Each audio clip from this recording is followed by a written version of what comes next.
नमस्कार साथियों, एक बार पुनः बहुत बहुत स्वागत है आपका हमारे YouTube चैनल पर। अब नाम मेरे ख्याल से बार बार बताने की जरूरत है नहीं, आप बिल्कुल लगातार हमारे साथ काफी दिनों से बने हुए हैं। तो चलिए स्टार्ट करते हैं। जैसा कि आपको डिस्क्रिप्शन में दिख ही रहा होगा कि आज का जो लेक्चर है वो इंडियन पॉलिटी की जो सीरीज हमारी रुकी हुई थी उसका 7वां लेक्चर है।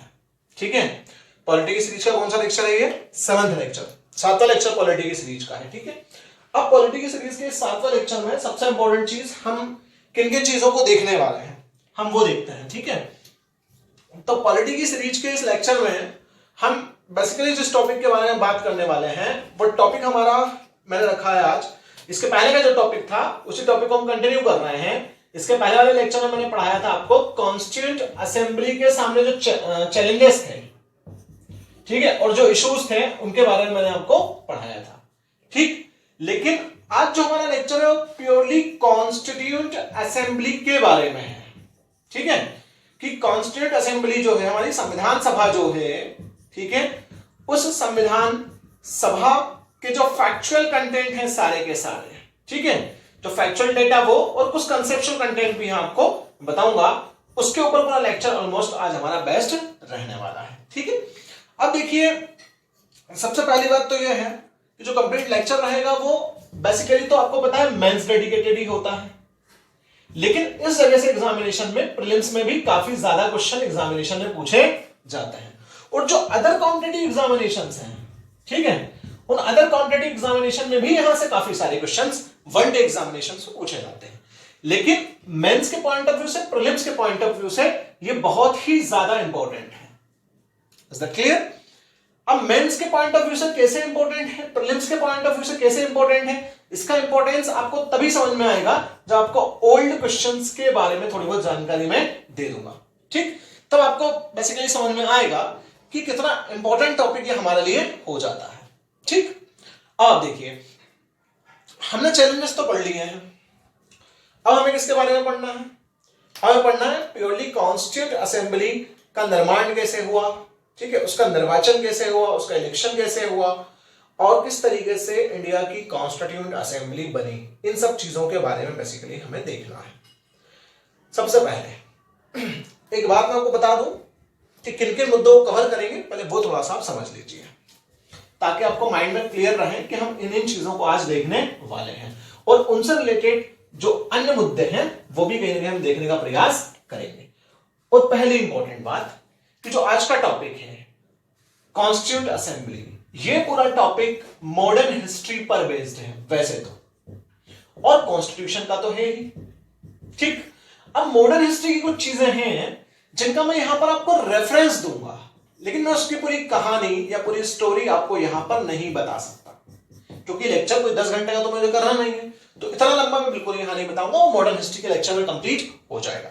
लेकिन कुछ चीजों को मैं आपको रेफरेंस दूंगा और वो रेफरेंस आपको बिल्कुल समझ में आ भी जाएगा। हम पढ़ने क्या वाले हैं इसमें, ठीक है, कॉन्स्टिट्यूएंट असेंबली में सबसे पहले हम देखेंगे इसकी पृष्ठभूमि।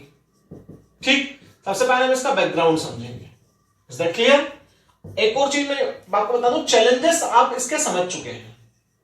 चैलेंजेस आप जो हमारा प्रीवियस लेक्चर है उस प्रीवियस लेक्चर में चैलेंजेस आप समझ चुके हैं, मतलब जो चुनौतियां इसके सामने थी, ठीक है, जो इशू इसके सामने थे, जो मुद्दे इसके सामने थे वो आप समझ चुके हैं। आज भी उनका जिक्र थोड़ा बहुत होगा कहीं ना कहीं, ऐसा नहीं कि नहीं होगा। तो ये हमारा हो चुका है। Is that clear? तो आज हम देखेंगे पृष्ठभूमि। ठीक है, इसी पृष्ठभूमि में के अंदर आप कैबिनेट मिशन तक चीजों को देख लेंगे।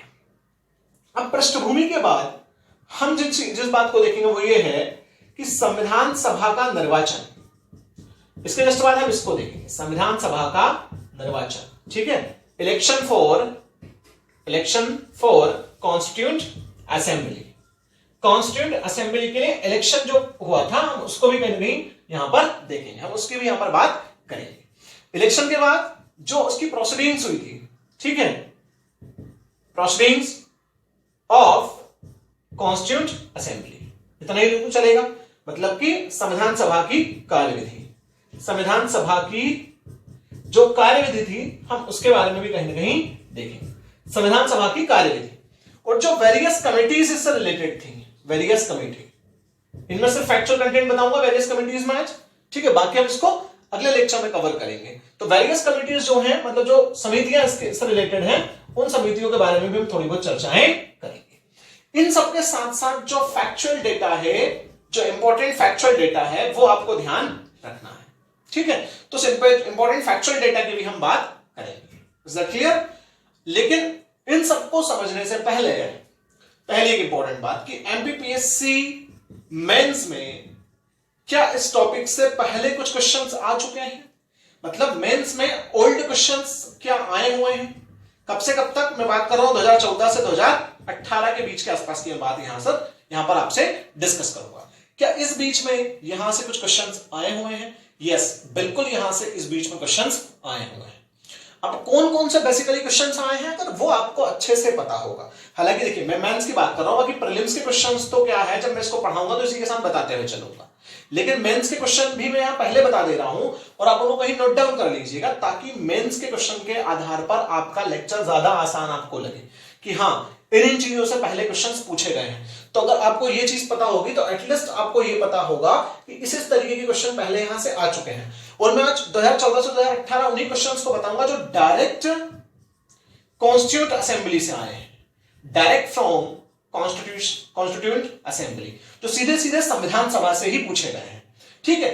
इसका रेफरेंस जहां लगा है, जिन क्वेश्चंस के आंसर में रेफरेंस, इनडायरेक्ट क्वेश्चंस, वो क्वेश्चंस मैं भी नहीं बताऊंगा, क्योंकि जब पूरी पॉलिटी आप पढ़ते हैं तो पूरी पॉलिटी कहीं ना कहीं एक दूसरे से कोरिलेटेड होती है। पूरा सब्जेक्ट कोरिलेटेड सब्जेक्ट है, इसलिए कई सारे जो वर्ड्स हैं वो आज भी आएंगे और बाद में भी इनको आप समझेंगे। तो कुछ वर्ड्स ऐसे हैं जो बाद में जिनको एलेबोरेट करूंगा मैं, ठीक है।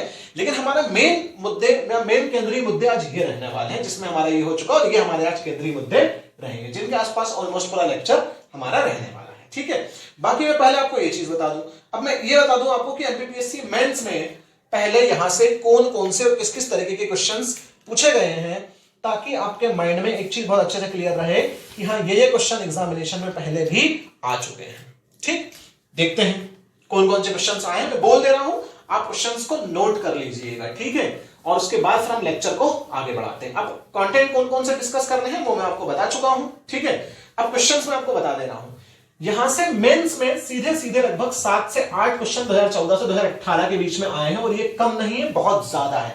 किसी एक टॉपिक से पर्टिकुलर 5 सालों के अंदर लगातार 6-7 बार अगर क्वेश्चन आ जाए तो समझिए वो टॉपिक बेहद ज्यादा इंपॉर्टेंट है। जैसे मध्य प्रदेश की जो मेरी सीरीज चल रही है, मध्य प्रदेश में मैंने पर्यटन स्थल ही सबसे पहले पढ़ाना क्यों स्टार्ट किया, क्योंकि पर्यटन स्थल से हर बार मेंस के एग्जामिनेशन में क्वेश्चन पूछा जाता है। मॉडर्न हिस्ट्री में राष्ट्रवाद से रिलेटेड क्वेश्चन एकाधिकार अधिकांशतः आता है, ठीक है। नेशनलिज्म से रिलेटेड क्वेश्चन आता है। कुछ फेवरेट टॉपिक्स हैं एमपीपीएससी मेंस में, मैं थोड़ा सा बताऊं आपको। जैसे आप पूरे पेपर्स को जब एनालिसिस करेंगे तो एमपीपीएससी जो मेंस हैं, ठीक है, एमपीपीएससी मेंस के कुछ पेपरों में, जैसे मॉडर्न हिस्ट्री में आपका नेशनलिज्म, ठीक है, नेशनलिज्म काफी फेवरेट टॉपिक है इन लोगों का। यहां से मेंस में क्वेश्चन कई बार पूछा गया है एग्जामिनेशंस में, ठीक है। तो काफी फेवरेट टॉपिक है इनका, जो है माना जाता है नेशनलिज्म मॉडर्न हिस्ट्री में।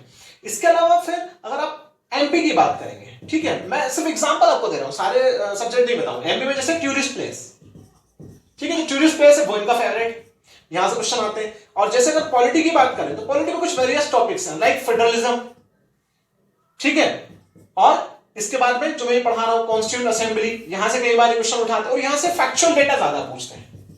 इस जगह से कॉन्स्टिट्यूएंट असेंबली से कौन सा डेटा बहुत ज्यादा पूछते हैं? फैक्चुअल डेटा, ठीक। यहां से काफी ज्यादा फैक्चुअल डेटा एग्जामिनेशन में आता है। Is that clear? चलिए बढ़ते हैं इसमें आगे। तो देखिए, हम इस मुद्दे को डिस्कस करने वाले हैं। अब कौन कौन से क्वेश्चन आए हैं वो देखते हुए चलिए, ठीक है। ये क्वेश्चन यहां से कौन कौन से एग्जामिनेशन में बने हैं, ठीक। तो देखिए, पहला क्वेश्चन जो एग्जामिनेशन में यहां से बना है वो बना है संवैधानिक सभा के, जो संविधान सभा से होती थी उसके संवैधानिक सलाहकार कौन थे। First question mains point of view कि संविधान सभा के संवैधानिक सलाहकार कौन थे। Who was the constitutional advisor of the Constituent Assembly? 3 number में आया हुआ क्वेश्चन है और सीधा फैक्चुअल क्वेश्चन है, ठीक। श्री वी.एन. राव संवैधानिक सभा के सलाहकार रहे हैं, एडवाइजर। जो हमारी संविधान सभा बनी थी, संविधान सभा ने जब संविधान निर्माण का कार्य प्रारंभ किया, और जब उसने संविधान निर्माण का कार्य प्रारंभ किया तो अगर आप बात करेंगे वहां पर, तो संविधान का निर्माण जब चल रहा था तो उस समय क्या हो रहा था, कुछ कोई ना कोई एडवाइजर तो चाहिए। तो एडवाइजर वहां पर कौन था? वहां पर एडवाइजर कौन थे? एडवाइजर वहां पर आपके थे बी.एन. राव, मतलब बेनेगल राव साहब, ठीक है।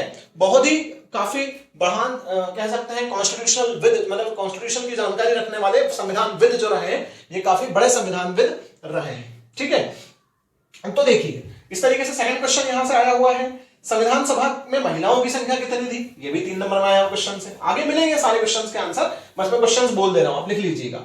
Third question, how many women were members of the constituent assembly. ठीक है, नेक्स्ट क्वेश्चन यहां से आया हुआ है कि भारत की संविधान सभा के लिए निर्वाचन कब हुए, उसकी प्रथम बैठक किस तिथि को हुई और भारतीय संविधान सभा के स्थायी अध्यक्ष कौन थे। ठीक, ये क्वेश्चन भी यहां पर एग्जामिनेशन वाले ने पूछा है।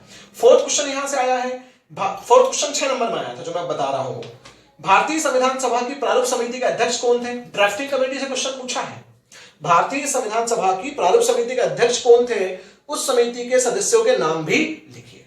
ठीक, तो मैं इंग्लिश में बोल दे रहा हूं, who was the president of the drafting committee of the constituent assembly of Indian constitution, right the name of the members of this committee. ठीक, 4 क्वेश्चन हो गए। अगला क्वेश्चन मेंस में यहां से आया है, ये वाला क्वेश्चन जो मैंने बोला है 6 नंबर में था। ठीक, और आप ध्यान रखिएगा जब आप पढ़ाऊंगा तो इन क्वेश्चंस के आंसर आपको मिलेंगे। 5वां क्वेश्चन, भारत के संविधान का प्रारूप किसने तैयार किया था, मतलब जो ड्राफ्ट था वो किसने तैयार किया था। 6ठा क्वेश्चन, सरदार वल्लभ भाई पटेल भारतीय संविधान सभा की किस समिति के अध्यक्ष थे, मतलब किस जो कमेटी थी उसके प्रेसिडेंट ये थे। उसके बाद नेक्स्ट क्वेश्चन 7वां क्वेश्चन, भारत की संविधान सभा के सामने प्रमुख मुद्दे क्या थे, स्पष्ट कीजिए। ठीक है, what were the main issues before the constituent assembly of India explain. ये तो क्वेश्चन आपका पहले क्लियर हो चुका है, चैलेंजेस आप पढ़ चुके हैं, इश्यूज आप पढ़ चुके हैं इससे पहले वाले लेक्चर में। अब कहीं ना कहीं कॉन्स्टिट्यूएंट असेंबली से रिलेटेड मैंने आपको कितनी चीजें बताई, कॉन्स्टिट्यूएंट असेंबली से रिलेटेड मैंने आपको यहां पर 6 से 7 क्वेश्चन जो है बताए हैं, जो सीधे सीधे यहां से आए हुए हैं और कब से कब तक 2014 से 2018 के बीच में क्वेश्चन यहां से आए हुए हैं। और कई सारे क्वेश्चंस प्रीलिम्स और मेंस के एग्जामिनेशन में भी यहां से आए हुए हैं। Is that clear? मेंस में तो बता ही दिया, प्रीलिम्स में भी काफी ज्यादा क्वेश्चंस यहां से आए हुए हैं। ठीक है, चलिए अब बात करते हैं संविधान सभा पर। आई होप अब आपको काफी ज्यादा अच्छे तरीके से चीजें समझ में आएंगी। कॉन्स्टिट्यूएंट असेंबली, ठीक है, कुछ फैक्चुअल डेटा के साथ मैं आपको थोड़ा सा आज पढ़ाने वाला हूं।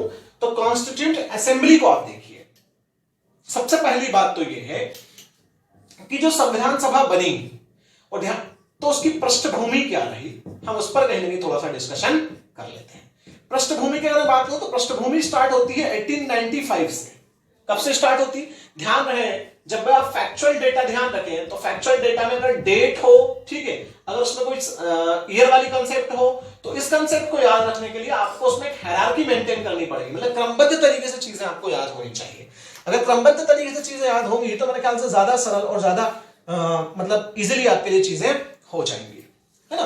तो 1895 में जो हमारे तिलक साहब थे, ठीक है, तिलक साहब ने क्या किया, तिलक साहब ने स्वराज पार्टी जो है, ठीक है, तो स्वराज पार्टी यहां बन चुकी थी क्या इस समय? हाँ, स्वराज पार्टी यहां बन चुकी थी क्या इस समय? सबसे पहला क्वेश्चन तो यह राइज होता है। तो भाई बिल्कुल नहीं बनी थी, उसका कंसेप्ट था लेकिन ऐसा कोई डायरेक्टली कंसेप्ट नहीं था, ठीक है। तो पार्टी अगर आ जाए तो उसकी जगह पे ध्यान रखिएगा विधेयक है, कुछ लोग गलती कर देते हैं, इसलिए मैंने पहले कंफ्यूजन दूर किया, उसके बाद मैंने आपको मेन चीज बताई कि 1895 में तिलक महोदय ने स्वराज विधेयक के माध्यम से, किसके माध्यम से? स्वराज विधेयक के माध्यम से, ठीक है, स्वराज विधेयक के माध्यम से संविधान सभा के सिद्धांत का दर्शन, क्लियर? जो संविधान सभा की कॉन्स्टिट्यूएंट असेंबली की जो थ्योरी है, ठीक है, थ्योरी ऑफ कॉन्स्टिट्यूएंट असेंबली, इसकी फिलॉसफी दी। फिलॉसफी मतलब इसका दर्शन, मतलब कि भारत की संविधान सभा कैसी होनी चाहिए, उसका दर्शन कैसा होना चाहिए।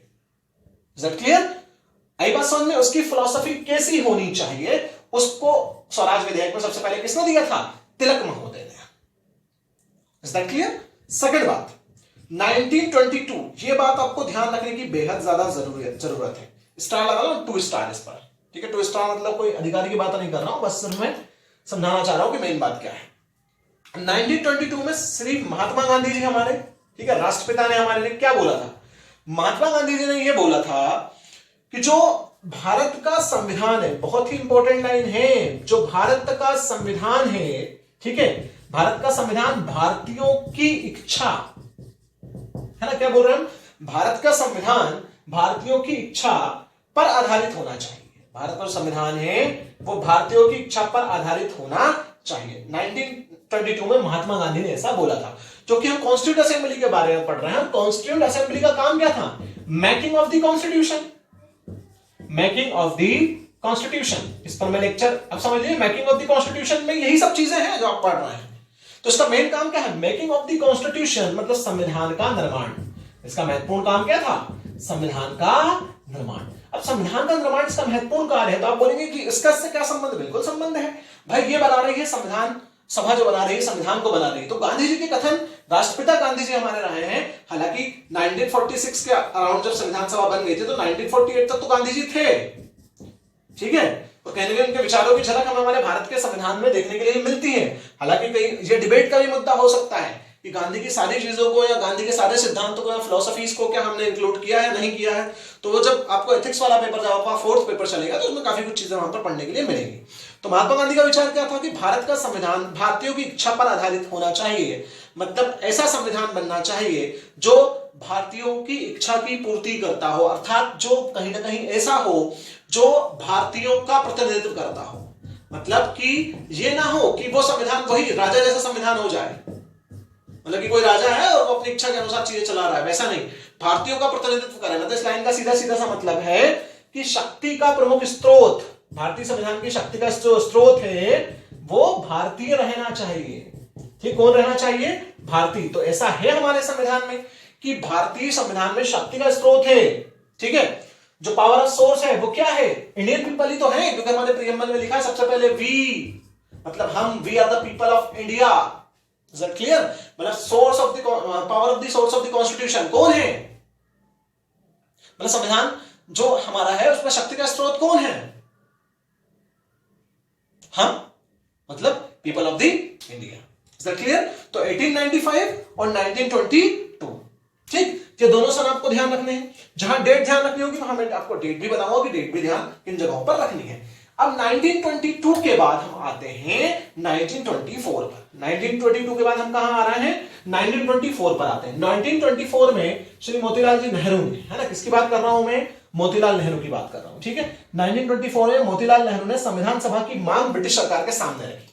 1922 बोल दिया शायद मैंने, 1924 है। 1924 में मोतीलाल नेहरू ने, किसकी बात कर रहा हूं मैं, मोतीलाल नेहरू की। तो मोतीलाल नेहरू ने, ठीक है, ब्रिटिशर्स के सामने, जो ब्रिटिशर्स थे, ब्रिटिशर्स के सामने किसकी मांग रखी, डिमांड रखी उन्होंने, किसकी, कॉन्स्टिट्यूंट असेंबली की, मतलब संविधान सभा की, कि भारत को आगे बढ़ाने के लिए और भारत को सुचारू रूप से चलाने के लिए भारतीय एबल हैं और उनका संविधान कैसा हो उसमें भारतीयों का बहुत बड़ा योगदान होना चाहिए, इसलिए आप एक संविधान सभा का निर्माण कीजिए।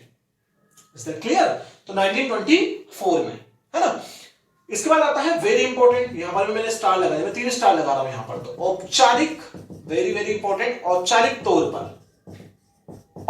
तौर पर जो संविधान सभा है, औपचारिक तौर पर संविधान सभा का विचार की बात हो रही है, ध्यान है, मांग की बात नहीं, यहां मांग है और यहां विचार है। औपचारिक तौर पर संविधान सभा का विचार जो दिया गया था वो 1934, वेरी वेरी इंपॉर्टेंट क्वेश्चंस जो है प्रीलिम्स में पूछा गया है। अदर स्टेट जो पीएससीज हैं, अदर स्टेट पीएससीज का जो प्रीलिम्स है वहां पर ये क्वेश्चन एग्जामिनेशन में आ चुका है कि सबसे पहले औपचारिक तौर पर भारतीय संविधान सभा का विचार कब प्रस्तुत किया गया, तो कब प्रस्तुत किया गया था, 1934 में प्रस्तुत किया गया था। Is that clear? अब देखिए 1934 में किसने प्रस्तुत किया, सबसे बड़ी बात तो ये है, ठीक। तो विचार प्रस्तुत किया था एमएन राय ने। किसने प्रस्तुत किया था, एमएन राय, ठीक। कौन सी पार्टी से related, Swaraj party, very very important. M N Roy कौन सी पार्टी, स्वराज पार्टी। इसी विचार को आगे बढ़ाया, ठीक है, इसको आगे बढ़ाया किसने, इसको आगे बढ़ाया जवाहरलाल नेहरू ने। जवाहरलाल नेहरू ने इसको आगे बढ़ाया और 1939 में उन्होंने भी ये डिमांड रख दी और ये विचार जो है फैलाने का काम किया। तो इनके विचारों का जो क्रम को उसको मूर्त रूप देने का जो काम किया, आगे बढ़ाने का जो काम किया, वो जवाहरलाल नेहरू ने किया है 1939 में। अब मेरे ख्याल से हायरार्की मेंटेन हो रही होगी, हालांकि सब मॉडर्न हिस्ट्री का इशू है, पहले बता चुका हूं, लेकिन मैं रेफरेंस दे रहा हूं। इन सब चीजों पर डिटेल चर्चा भी हम करेंगे जब हम मॉडर्न हिस्ट्री को पढ़ेंगे, तब हमारी सब मुद्दों पर डिटेल चर्चा भी होगी, काफी डेप्थ में हम इस पर डिस्कशन बिल्कुल वहां पर करने वाले हैं, ठीक है। अब आप देखिए इसके जस्ट बाद 1942, तो 1942 क्रिप्स मिशन, ध्यान रखिएगा 1942 में कौन सा मिशन? Cripps mission. तो 1942 में कौन सा मिशन बोल रहा हूं मैं? Cripps mission. तो 1942 क्रिप्स मिशन, ठीक है। 1942 में क्रिप्स मिशन जो था उसके माध्यम से, या क्रिप्स मिशन ने जो संविधान सभा थी, संविधान सभा की जो डिमांड थी, ठीक है, जो संविधान सभा थी उसे गठन को स्वीकार कर लिया, संविधान सभा के गठन को, ठीक है, एस्टेब्लिशमेंट ऑफ कॉन्स्टिट्यूट असेंबली, ठीक है, फॉर्मेशन ऑफ कॉन्स्टिट्यूट असेंबली, जो भी बोलना चाहे, इसको क्या कर लिया? एक्सेप्ट कर लिया, स्वीकार कर लिया, ठीक है, इसको स्वीकार कर लिया गया। किसके द्वारा? क्रिप्स मिशन के द्वारा 1942 में, ठीक। और यहां से इसको व्यवहारिक रूप मिला। अब देखिए चीजों को आगे आप, यहां तक तो हायरार्की मेंटेन हो गई होगी।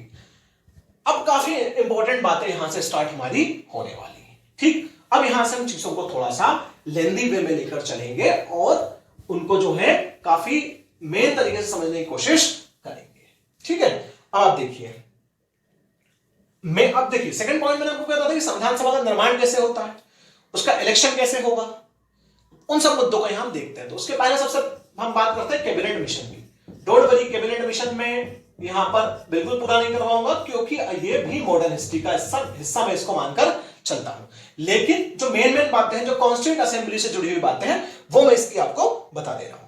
कैबिनेट मिशन योजना के तहत क्या हुआ है ना, कैबिनेट मिशन योजना के तहत यह हुआ कि जो इंडिया है, इंडिया में कैबिनेट मिशन ने चीजों को थोड़ा सा बांट दिया कि इस तरीके से जो है चीजें आप लोगों के बीच में बटी रहेंगी। तो कैबिनेट मिशन के बीच में क्या था कि देखिए, पहले तो थोड़ा सा इसकी पृष्ठभूमि समझिए कि कैबिनेट मिशन की भी कि ब्रिटेन में 1945 में, कब? 1945, थोड़ा सा फैक्चुअल कंटेंट है तो मैं समझ सकता हूं कि फैक्चुअल कंटेंट में दिक्कत आ सकती है आपको, लेकिन फैक्चुअल कंटेंट भी कुछ जगहों पर आपको याद रखना बहुत ही ज्यादा जरूरी हो जाता है। तो 1945 में ब्रिटेन में उदारवादी सरकार बनी है, ठीक है। कौन सी सरकार बनी? उदारवादी। उदारवादी सरकार का मतलब जो थोड़ा समझौते कर सकती है किसी चीज को लेकर, ऐसी सरकार को हम बोलते हैं, लिबरल गवर्नमेंट हम इसको बोल सकते हैं, ठीक है। ये कहीं ना कहीं ब्रिटेन में बनी और वो कौन सी पार्टी की थी?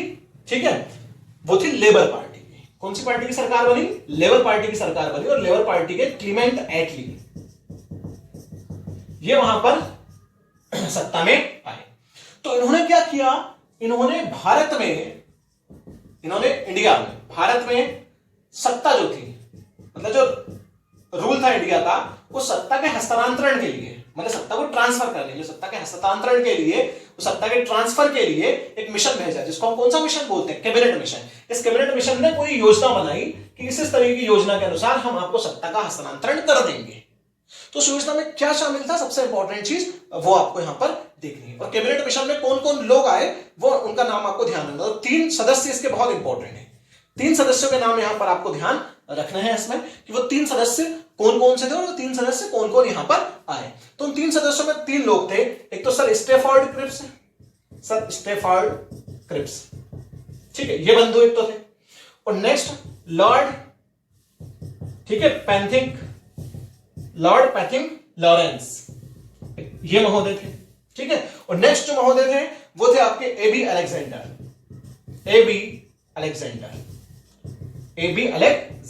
ये 3 नाम है, स्टेफोर्ड क्रिप्स, लॉर्ड पैथिंग लॉरेंस और एबी अलेक्जेंडर। वेरी इंपॉर्टेंट, ये फैक्चुअल डेटा है, बार बार बोल रहा हूं, फैक्चुअल डेटा है, ध्यान रखिएगा।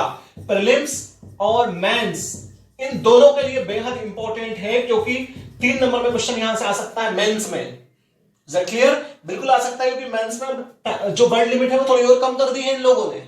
तो 3 नंबर में और ज्यादा फैक्चुअल कंटेंट आने की संभावनाएं बढ़ जाती हैं। पहले से भी फैक्चुअल कंटेंट आ रहा है, 2019 का जो मेंस हो सकता है उसमें भी, और 2020 का तो मेंस प्रीलिम्स ही अभी नहीं हुआ है, ठीक है, उसके लिए भी। और अभी अभी हाल ही में आपको पता है चीजें चल रही हैं कि मे भी अगर थोड़ा सा भी कोरोना का असर कम होता है और अगर स्कूल कॉलेज खुल जाते हैं तो उस स्थिति में हाईकोर्ट की गाइडलाइन आने के बाद में मध्य प्रदेश राज्य लोक सेवा आयोग अपनी परीक्षाओं को आयोजित कर भी सकता है। समझ रहे हैं आप बात को? इसलिए जरूरी है कि आप अपनी पढ़ाई को धार दें और निरंतर पढ़ते चलें। मैं इतने दिनों से आपसे एक ही चीज बोल रहा हूँ, कई सारे स्टूडेंट्स मुझे पता है अभी भी खैर नहीं पढ़ रहा है, वो अपनी ही मस्ती में मगन है, तो अब रहिए, इससे मुझे हम लोगों को कोई दिक्कत ऐसी होने भी वाली नहीं है। हम लोग जो कर रहे हैं वो तो हम कर ही रहे हैं, लेकिन कहीं ना कहीं आप लोगों के ऊपर ही है, अगर चीजें नहीं पढ़ेंगे, सेल्फ स्टडी नहीं करेंगे तो मेरे ख्याल से काफी ज्यादा दिक्कतें आने वाली हैं। और ये एग्जाम ऐसा है कि इस एग्जाम में सबसे इंपॉर्टेंट चीज होती है कि लेक्चर के बाद आपकी सेल्फ स्टडी। कई सारे लोग तो मैं देख रहा हूं कि लेक्चर्स को पूरा देखते ही नहीं है, ठीक है, लेक्चर्स खोलेंगे, थोड़ा देखेंगे, एक लेक्चर को वो 2 से 3 दिन में कंप्लीट कर रहा है, ठीक है ना। हम लोग अभी बहुत ज्यादा लेक्चर्स डाल भी नहीं रहे, इसलिए बहुत ज्यादा हम लोग लेक्चर्स नहीं डाल रहे हैं क्योंकि बच्चे भी बहुत ज्यादा पढ़ भी नहीं रहे हैं। लेकिन जो लोग एटलीस्ट पढ़ रहे हैं, जो लोग सिंसियर हैं, उन लोग से मेरी रिक्वेस्ट है कि बकायदा अच्छे नोट्स बनाते हुए चलिए, क्योंकि इस टाइप का जो वर्क है, ये जो पूरा का पूरा वर्क है, यही वर्क आपको एग्जामिनेशन में हेल्प करने वाला है, यही वर्क आपको एग्जामिनेशन में याद रहने वाला है, और यही वर्क आपको एग्जामिनेशन में फतेह दिलाने वाला है। क्योंकि इस वर्क को करके अगर आप इसका रिवीजन कर लेते हैं तो बहुत ही ज्यादा अच्छी बात है, क्योंकि रिवीजन बहुत इंपॉर्टेंट है। Revision is the key of success, समझ रहे हैं आप। सिविल सर्विसेज में रिवीजन ही सक्सेस की है। जरूरी है कि इसको लिखकर आप इसका रिवीजन करते हैं। तो 3 नाम आप बेहद इंपॉर्टेंट है, तीनों नाम आपको बिल्कुल ध्यान रहे, sir Stafford Cripps, lord Pethick Lawrence, और थर्ड है एबी अलेक्जेंडर, ठीक है। अब ये सब चीजें होने के बाद इन लोगों ने क्या किया, इन लोगों ने इसी के माध्यम से भारत में अंतरिम सरकार का गठन कर दिया, है ना। किसका गठन कर दिया? अंतरिम सरकार का गठन कर दिया, ठीक। लेकिन मैं अभी इस पर ज्यादा बात नहीं करूंगा जब, क्योंकि मैं कॉन्स्टिट्यूंट असेंबली के ही मुद्दे पर ज्यादा बात करने वाला हूं, ठीक है। चलिए, इसके बाद अब देखते हैं कि संविधान सभा के लिए इनकी प्लानिंग अब क्या थी। अब क्योंकि संविधान का निर्माण करना था, ठीक है, संविधान कैसा होगा, किस तरीके का संविधान बनेगा, उसके पहले कम से कम संविधान सभा तो बने। तो संविधान सभा के लिए इनकी प्लानिंग क्या थी, उस पर थोड़ी सी अब चर्चा करते हैं, ठीक है। यहां से चीजें थोड़ी सी और कॉम्प्लिकेटेड होने वाली है, और संविधान सभा कई सारे लोगों को समझ में भी नहीं आती है। वो पढ़ लेते हैं लेकिन उनको समझ में नहीं आती, क्योंकि यहाँ पर फैक्ट्स बहुत सारे होते हैं, काफी सारे फैक्ट्स पढ़ने होते हैं। तो कई सारे लोगों को शिकायत रहती है, और मतलब सिलेबस जो कॉन्स्टिट्यूशन है इंडिया का, उससे भी कि भाई पता नहीं किस तरह कचरा भर दिया, क्या क्या चीजें कि हमें समझ में नहीं आती चीजें। लेकिन अगर आप, मैं वही बोल रहा हूँ, हायरार्की मेंटेन करेंगे, लाइन बाय लाइन जो मैं समझा रहा हूं उस तरीके से चीजों को समझेंगे, तो कॉन्स्टिट्यूंट असेंबली भी आपको मेन चीज समझ में आ जाएंगी, ठीक है। अब कैबिनेट मिशन की जो योजना थी, जो प्लानिंग थी, उस प्लानिंग के अनुसार क्या चीजें होंगी, ठीक है, उस प्लानिंग के अनुसार क्या क्या चीजें होंगी वो देखते हैं। उस प्लानिंग के अनुसार सबसे पहली बात यह हुई कि जो प्रत्येक प्रांत है, प्रत्येक प्रांत मतलब जहां पर ब्रिटिश रूल था, ब्रिटिश रूल कैसा, ब्रिटिश रूल डायरेक्ट, ठीक है, जहां पर डायरेक्ट ब्रिटिश रूल है वो, इज दैट क्लियर। पहली बात, जहां पर डायरेक्ट ब्रिटिश रूल है वो। नेक्स्ट, देशी रियासतें, देशी रियासतें, ठीक है, जो देशी रियासतें मतलब प्रिंसली स्टेट्स जो हमारे हैं, जो हमारे प्रिंसली स्टेट्स हैं वो, ठीक है, प्रिंसली स्टेट्स।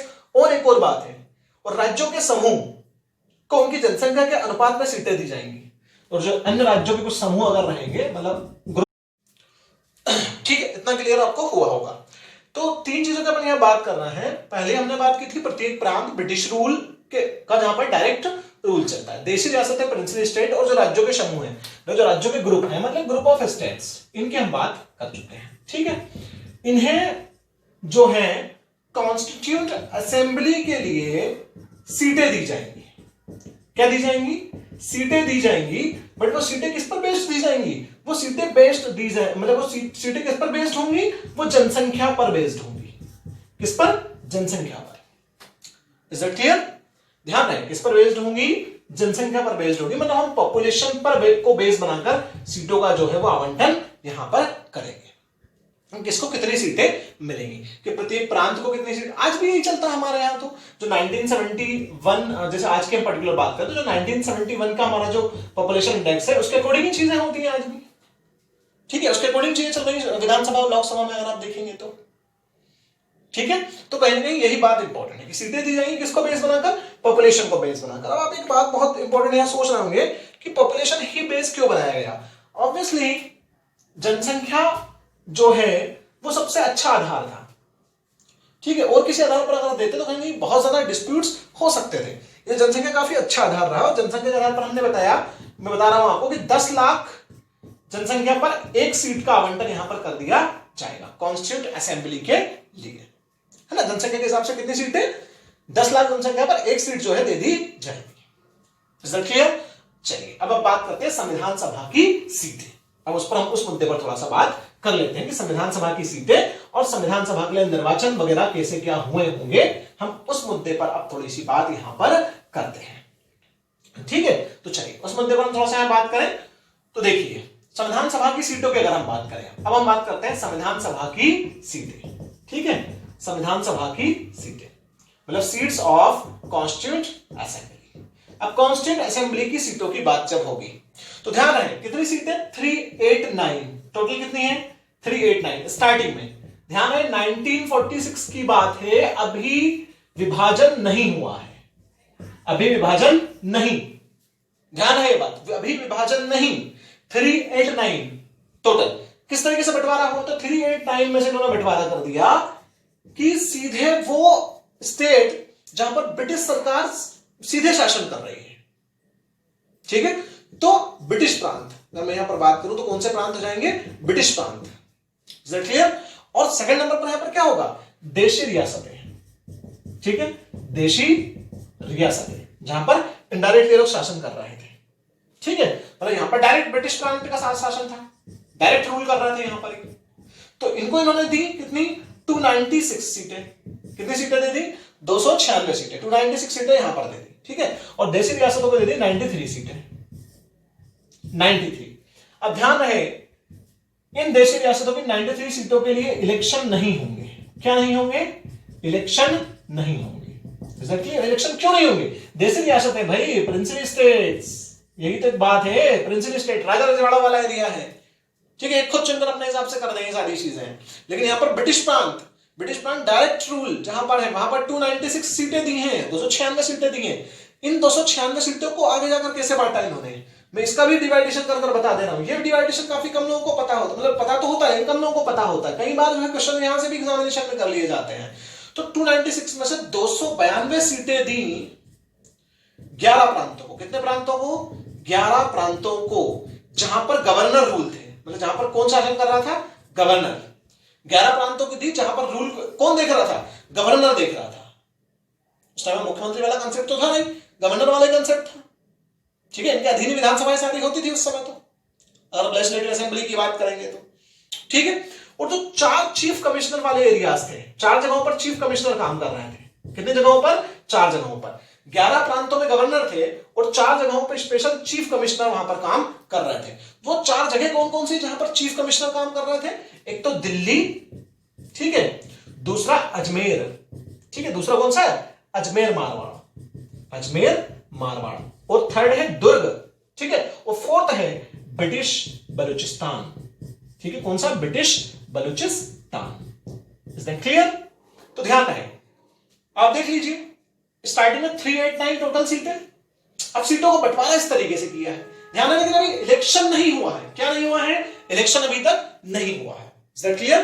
तो अभी किसी तरीके का कोई इलेक्शन यहां पर नहीं हुआ है। ओके, तो देखिए, चलिए इतनी फैक्चुअल चीजें और इतना कंसेप्ट क्लियर होने के बाद हम इसमें और आगे बढ़ते हैं। ठीक है, अब देखेंगे इसमें हम इसके आगे की चीजें। यहां तक क्लियर मामला है। अब आप देखिए, पहले भी एक बार बता चुका हूं, अभी वापस बता रहा हूं कि देशी रियासतों के लिए इलेक्शन नहीं, ठीक है, लेकिन वहां लिखा हुआ था, पहले ही बता दिया है, बट ब्रिटिश प्रांत की जितनी सीटें हैं उनके लिए क्या होगा, इलेक्शन होगा। ठीक है, इलेक्शन यहां से होगा। जब यहां पर 296 सीटों के लिए इलेक्शन होगा तो फिर सीटों का बंटवारा, जैसे यहां तो सीटें इनको दे दी गई, ये तो प्रांतों और स्टेट्स के हिसाब से सीटों का, मतलब देशी रियासतों के हिसाब से सीटों का बंटवारा है। लेकिन अब कौन कौन उस चुनाव में पार्टिसिपेट कर पाएगा, वो चीजें भी बहुत ज्यादा इंपॉर्टेंट रहने वाली है। ठीक है, तो अब हम देखते हैं कि जो कॉन्स्टिट्यूएंट असेंबली थी, उस कॉन्स्टिट्यूएंट असेंबली का इलेक्शन कैसे हुआ था। ठीक है, और उसके इलेक्शन के हिसाब से सीटों का आवंटन किस प्रकार किया गया था, कि जो इलेक्शन होगा उस इलेक्शन में सीटों का आवंटन किस प्रकार से होगा। जो 296 सीटें हैं उन्हीं के लिए सिलेक्शन होना है, मतलब उन्हीं के लिए इलेक्शन होना है, तो उसके हिसाब से सीटों का बंटवारा कैसा रहेगा।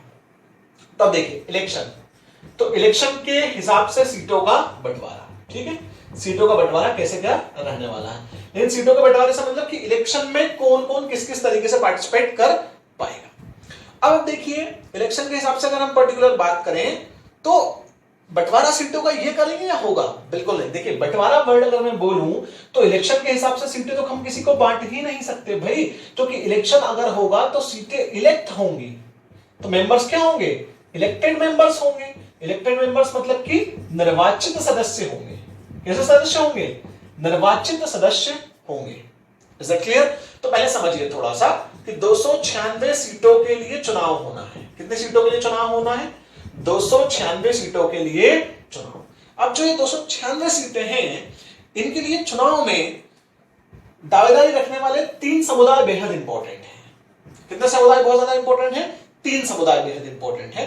और वो 3 समुदाय कौन कौन से? साधारण, पहले वाले कौन से हैं? साधारण। साधारण मतलब पूरे जनरल जो इसमें आएंगे। सेकंड मुस्लिम, ठीक है, सेकंड कौन है? मुस्लिम है। और थर्ड कौन है? सिख समुदाय। सिख समुदाय। ये 3 बहुत ज्यादा इंपॉर्टेंट है। अब मैं एक लाइन लिख दूं कि मुस्लिम, ठीक है, और जो सिख समुदाय है, मुस्लिम और सिख समुदाय को छोड़कर, ठीक है, इज दैट क्लियर? मुस्लिम और सिख समुदाय को छोड़कर मतलब besides Muslim community and Sikh community, इन दोनों को छोड़कर जितने भी बाकी समुदाय थे, इन दोनों को छोड़कर सभी साधारण में शामिल थे। सभी किसमें इंक्लूड थे? साधारण में इंक्लूड थे, ठीक है, और इंक्लूडेड इन जनरल कैटेगरी। सब किसमें इंक्लूड थे? इस वाली कैटेगरी में चुनाव के लिए। तो 3 पक्ष बहुत इंपॉर्टेंट है। तो साधारण, एक मुस्लिम और एक सिख समुदाय। Is that clear? अब ये तो था, लेकिन 296 सीटों के लिए चुनाव होना था। इनके लिए जो प्रबंध दावेदारी थी, इनकी थी। और सिख समुदाय को बाद में उन्होंने अन्य दल यहां पर जो था उसमें हो गए थे, बाकी कोई सिखों के लिए अलग से ज्यादा कोई बहुत ज्यादा प्रावधान नहीं किए गए थे, मेन इनके लिए किए गए थे। तो जो पार्टी कैसे उभर कर आई हम फिर वो देखते हैं। तो इनके लिए चुनाव होने थे, तो ये मेन दावेदारी यहां पर पेश करने वाले थे, ठीक है। अब क्या होता है कि इन दोनों को छोड़कर सभी इसमें इंक्लूडेड हैं, ठीक है। तो अब हम देखते हैं इसका चुनाव। तो उसको जो चुनाव का तरीका था वो थोड़ा सा देख लेते हैं, ठीक है। मतलब ये प्रमुख दावेदारी पेश करने वाले थे, लेकिन हम चुनाव में देखते हैं क्या हुआ। तो 296 सीटों के चुनाव का रिजल्ट निकलेगा वो, और जो सारी चीजें हैं वो कैसे हुई वो आप देखिए। और जो दावेदारी पेश कर रहे थे उनमें किसको कितनी सीटें किस हिसाब से मिली हैं हम वो देखते हैं। ध्यान रहे 93 सीटें दे दी हैं प्रिंसली स्टेट्स को, लेकिन 296 सीटें दी हैं जहां पर ब्रिटिश प्रांत का सीधे रूल था। और ब्रिटिश प्रांत के सीधे रूल में उन्होंने बोला कि इलेक्शन के थ्रू जो है सीटों का यहां पर वो होगा कि सीटें किसको कितनी मिलती हैं, ठीक। अब आप देखिए इलेक्शन की प्रोसीजर। तो मैं अब यहां पर हेडिंग डालूं इलेक्शन ऑफ, ठीक है, कॉन्स्टिट्यूएंट असेंबली। कॉन्स्टिट्यूएंट असेंबली का इलेक्शन है ना। हम किसकी बात कर रहे हैं? इलेक्शन ऑफ कॉन्स्टिट्यूएंट असेंबली, संविधान सभा का निर्वाचन या संविधान सभा के सदस्यों का निर्वाचन। तो मैं संविधान सभा का ही निर्वाचन कर दूं, संविधान सभा का निर्वाचन। अब हम बात इसकी करने वाले हैं, किसकी? संविधान सभा के निर्वाचन की। अब जब संविधान सभा के निर्वाचन की बात होगी, ठीक है, तो सबसे पहली बात तो यह है कि निर्वाचन यहां पर हुआ था अप्रत्यक्ष प्रणाली से। कैसी प्रणाली से? अप्रत्यक्ष प्रणाली से, मतलब इनडायरेक्ट प्रोसीजर से होगा, ठीक है, इनडायरेक्ट प्रोसीजर से, मतलब इनडायरेक्ट इलेक्शन हुआ है। Is that clear? आप सोचेंगे इनडायरेक्ट इलेक्शन कैसा, तो इस इनडायरेक्ट इलेक्शन में पार्टिसिपेट किसने किया था? तो संविधान सभा का जो निर्वाचन था उसमें प्रांतीय विधानसभा के, जो प्रांतीय विधानसभाएं थी, मतलब उस समय जो लेजिस्लेटिव असेंबलीज थी, जो लेजिस्लेटिव असेंबली थी, मतलब जो ब्रिटिश प्रांत थे उनमें जो लेजिस्लेटिव असेंबली थी, उस लेजिस्लेटिव असेंबली के प्रत्येक समुदाय के, ये लाइन बहुत ही ज्यादा इंपॉर्टेंट होने वाली है कंसेप्चुअल अप्रोच के हिसाब से, प्रांतीय विधानसभा के प्रत्येक समुदाय के, ठीक है, मतलब जो भी जितनी कम्युनिटी वहां पर थी, हर कम्युनिटी की हम बात करेंगे, सारी कम्युनिटीज के, है ना। तो प्रांतीय विधानसभा के प्रत्येक समुदाय के, ठीक है, सदस्यों द्वारा, समुदाय के सदस्यों द्वारा, ठीक है, अप्रत्यक्ष प्रणाली के तहत जो चुनाव हुआ था, मतलब इन लोगों ने चुनाव में पार्टिसिपेट किया था। अब बेहद एक इंपॉर्टेंट बात सुनिए कि प्रांतीय विधानसभा के मतलब जो 11 प्रांत थे, उन 11 प्रांतों में, और जो 4 चीफ कमिश्नर वाले स्टेट्स थे, मतलब जो जगह थी, उनके हम सबको मिला के, तो मैं प्रांत की मैं बात करूंगा। तो इन प्रांतों में जो विधानसभाएं चल रही थी, ठीक है, उन विधानसभाओं में जो लेजिस्लेटिव असेंबली वहां पर थी, उसमें जो कम्युनिटी है, तो उसमें प्रत्येक कम्युनिटी से मतलब मुस्लिम भी, सिख भी, ईसाई भी, सारे लोग, सारी कम्युनिटीज। Is that clear? सबने कहीं ना कहीं पार्टिसिपेट किया। Is that clear? सबने क्या किया? पार्टिसिपेट किया। किसमें? चुनाव में। अब देखिए कहीं ना कहीं क्या था कि जो हमारा स्वतंत्रता संग्राम हुआ था, जो हमारा फ्रीडम स्ट्रगल हुआ, स्वतंत्रता संग्राम हुआ, जिसके माध्यम से हमें आजादी मिली, तो उसमें जितने भी मूवमेंट हुए, आंदोलन हुए, ठीक है, उन सारे आंदोलनों की में एक इंपॉर्टेंट बात ये थी कि लगभग अधिकांशतः भारतीय लोगों ने उसमें पार्टिसिपेट किया था, और कुछ जगहों पर क्षेत्रीय आंदोलन भी हुए थे, ठीक है ना। तो कहीं ना कहीं हम बात करें तो मैं एक सीधा सिंपल सी बात बोलूं कि इस पूरे आंदोलन में कहीं ना कहीं इंडिया में ज्यादा डाइवर्सिटी होने के बाद भी हम लोगों ने कहीं ना कहीं एकता का परिचय दिया था, ठीक है। और डाइवर्सिटी किस मामले में है? सोशल के मामले में। सोशल के मामले में भी डाइवर्सिटी, और वो तो काफी मामलों में डाइवर्सिटी, लेकिन मैं यहाँ पर सोशल की स्पेशली बात करूंगा कि सामाजिक मामले में भारत में काफी ज्यादा डाइवर्सिटी है। Is that clear?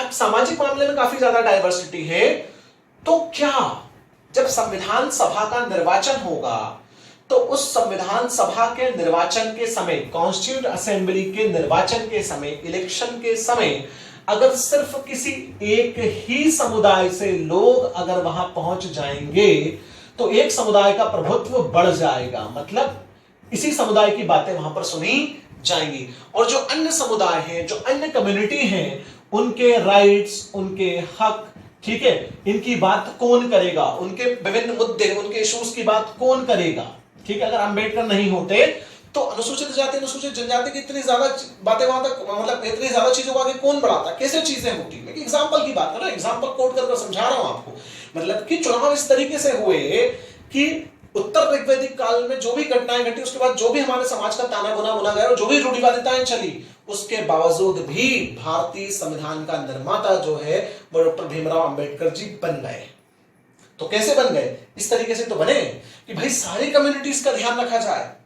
जब कॉन्स्टिट्यूएंट असेंबली का निर्वाचन होगा तो सारी कम्युनिटीज का ध्यान रखें और सारी कम्युनिटीज के लोग उसमें पार्टिसिपेट करें। जब सारी कम्युनिटीज के लोग पार्टिसिपेट करेंगे तो सभी लोगों की सोशल चीजें जो है तभी तो मालूम पड़ेंगी, और तभी तो सारे लोगों के सारे इश्यूज मालूम पड़ेंगे, और तभी तो कहीं ना कहीं जो है गांधी जी की जो बात थी 1922 में, जो उन्होंने बोली थी कि भारतीयों का संविधान, 1922 में इन्होंने जो बोली थी कि भारतीयों का संविधान जो है भारतीयों की इच्छा के अनुसार होना चाहिए, और उसमें समस्त भारतीयों का कहीं ना कहीं जो है एक इच्छा शामिल होनी चाहिए। तो वो कैसे होगा? इस तरीके से ही तो होगा ना, ठीक है।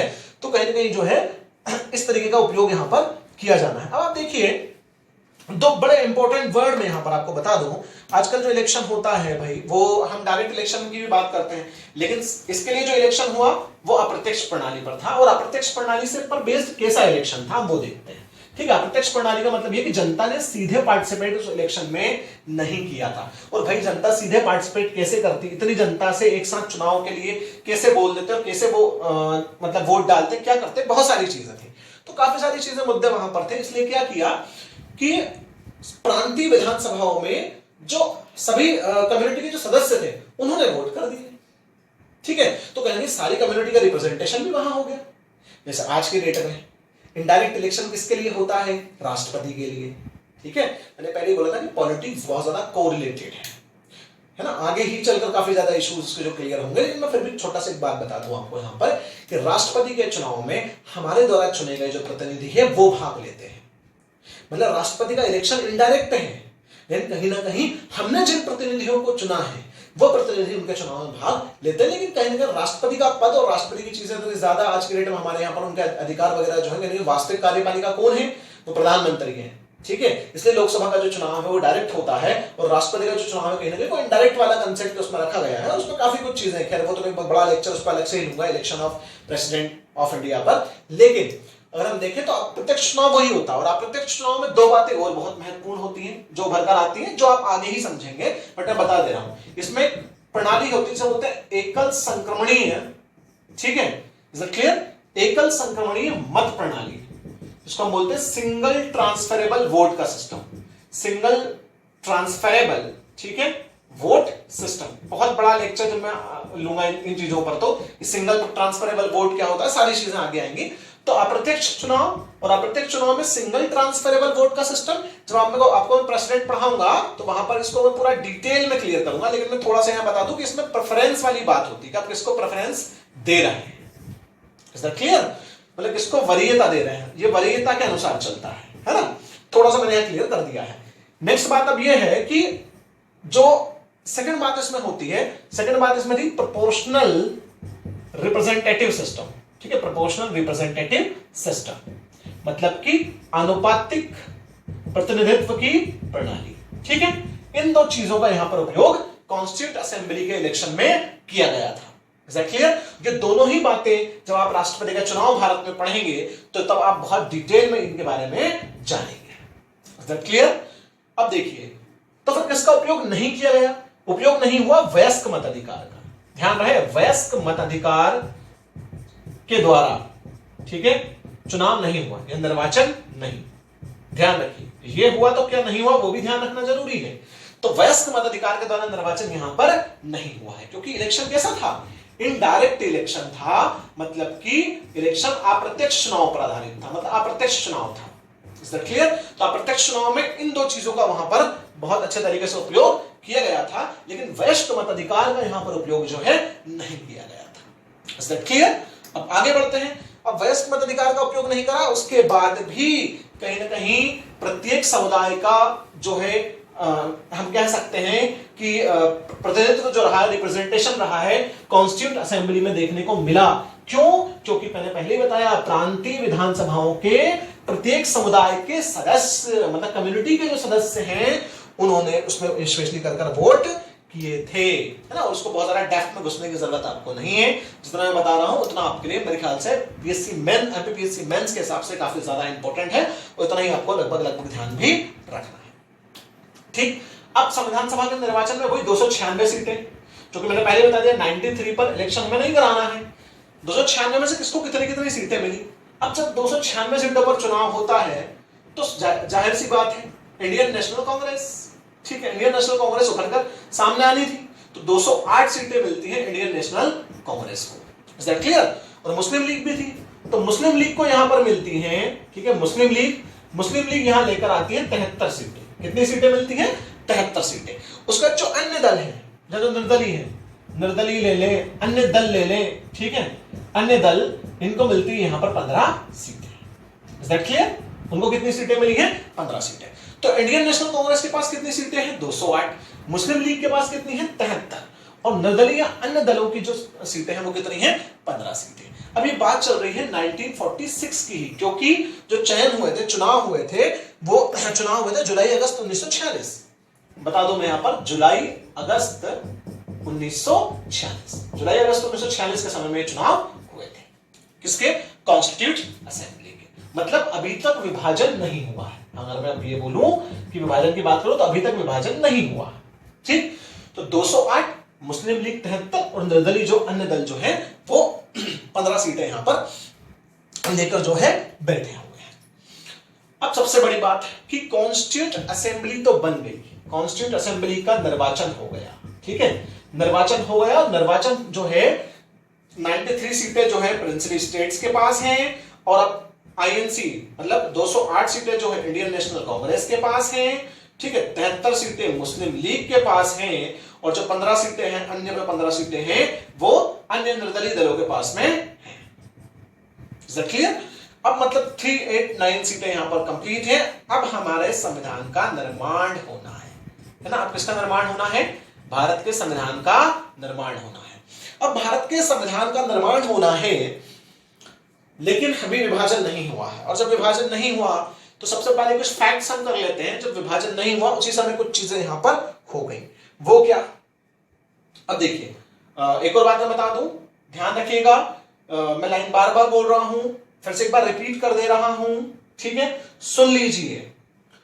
कहीं ना कहीं सारी चीजें थी, उसके बावजूद भी भारत के प्रत्येक समुदाय का कहीं ना कहीं प्रतिनिधित्व जो है यहां पर देखने के लिए मिला था। मतलब एक बात अगर यहां पर बढ़ाना चाहूं तो भले ही वयस्क मताधिकार, ठीक है, भले ही बस वयस्क मताधिकार का प्रयोग नहीं हुआ, ठीक है, भले ही मतलब मैं लिख दूं भले ही, ठीक है, हालांकि जो भी आपको लिखना हो, भले ही वयस्क मताधिकार का प्रयोग नहीं हुआ, ठीक है, फिर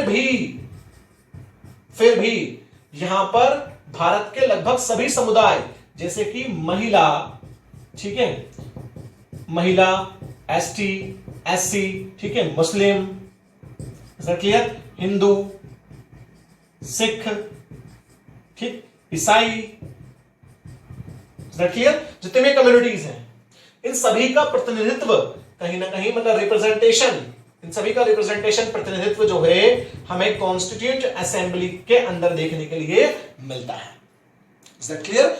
ओके, ये बहुत बेहद इंपॉर्टेंट लाइन है और बेहद कंसेप्चुअल लाइन है, ध्यान रखिएगा। बहुत इंपॉर्टेंट बात यहां पर यह है कि भले ही वयस्क मताधिकार का प्रयोग नहीं हुआ, क्योंकि कई बार होता है कि हमें ऐसा लगे कि यार वयस्क मताधिकार का प्रयोग तो हुआ ही नहीं, अब वयस्क मताधिकार का प्रयोग नहीं हुआ तो जो लोग पहले से काफी ज्यादा पावरफुल होंगे वो लोग आ गए होंगे।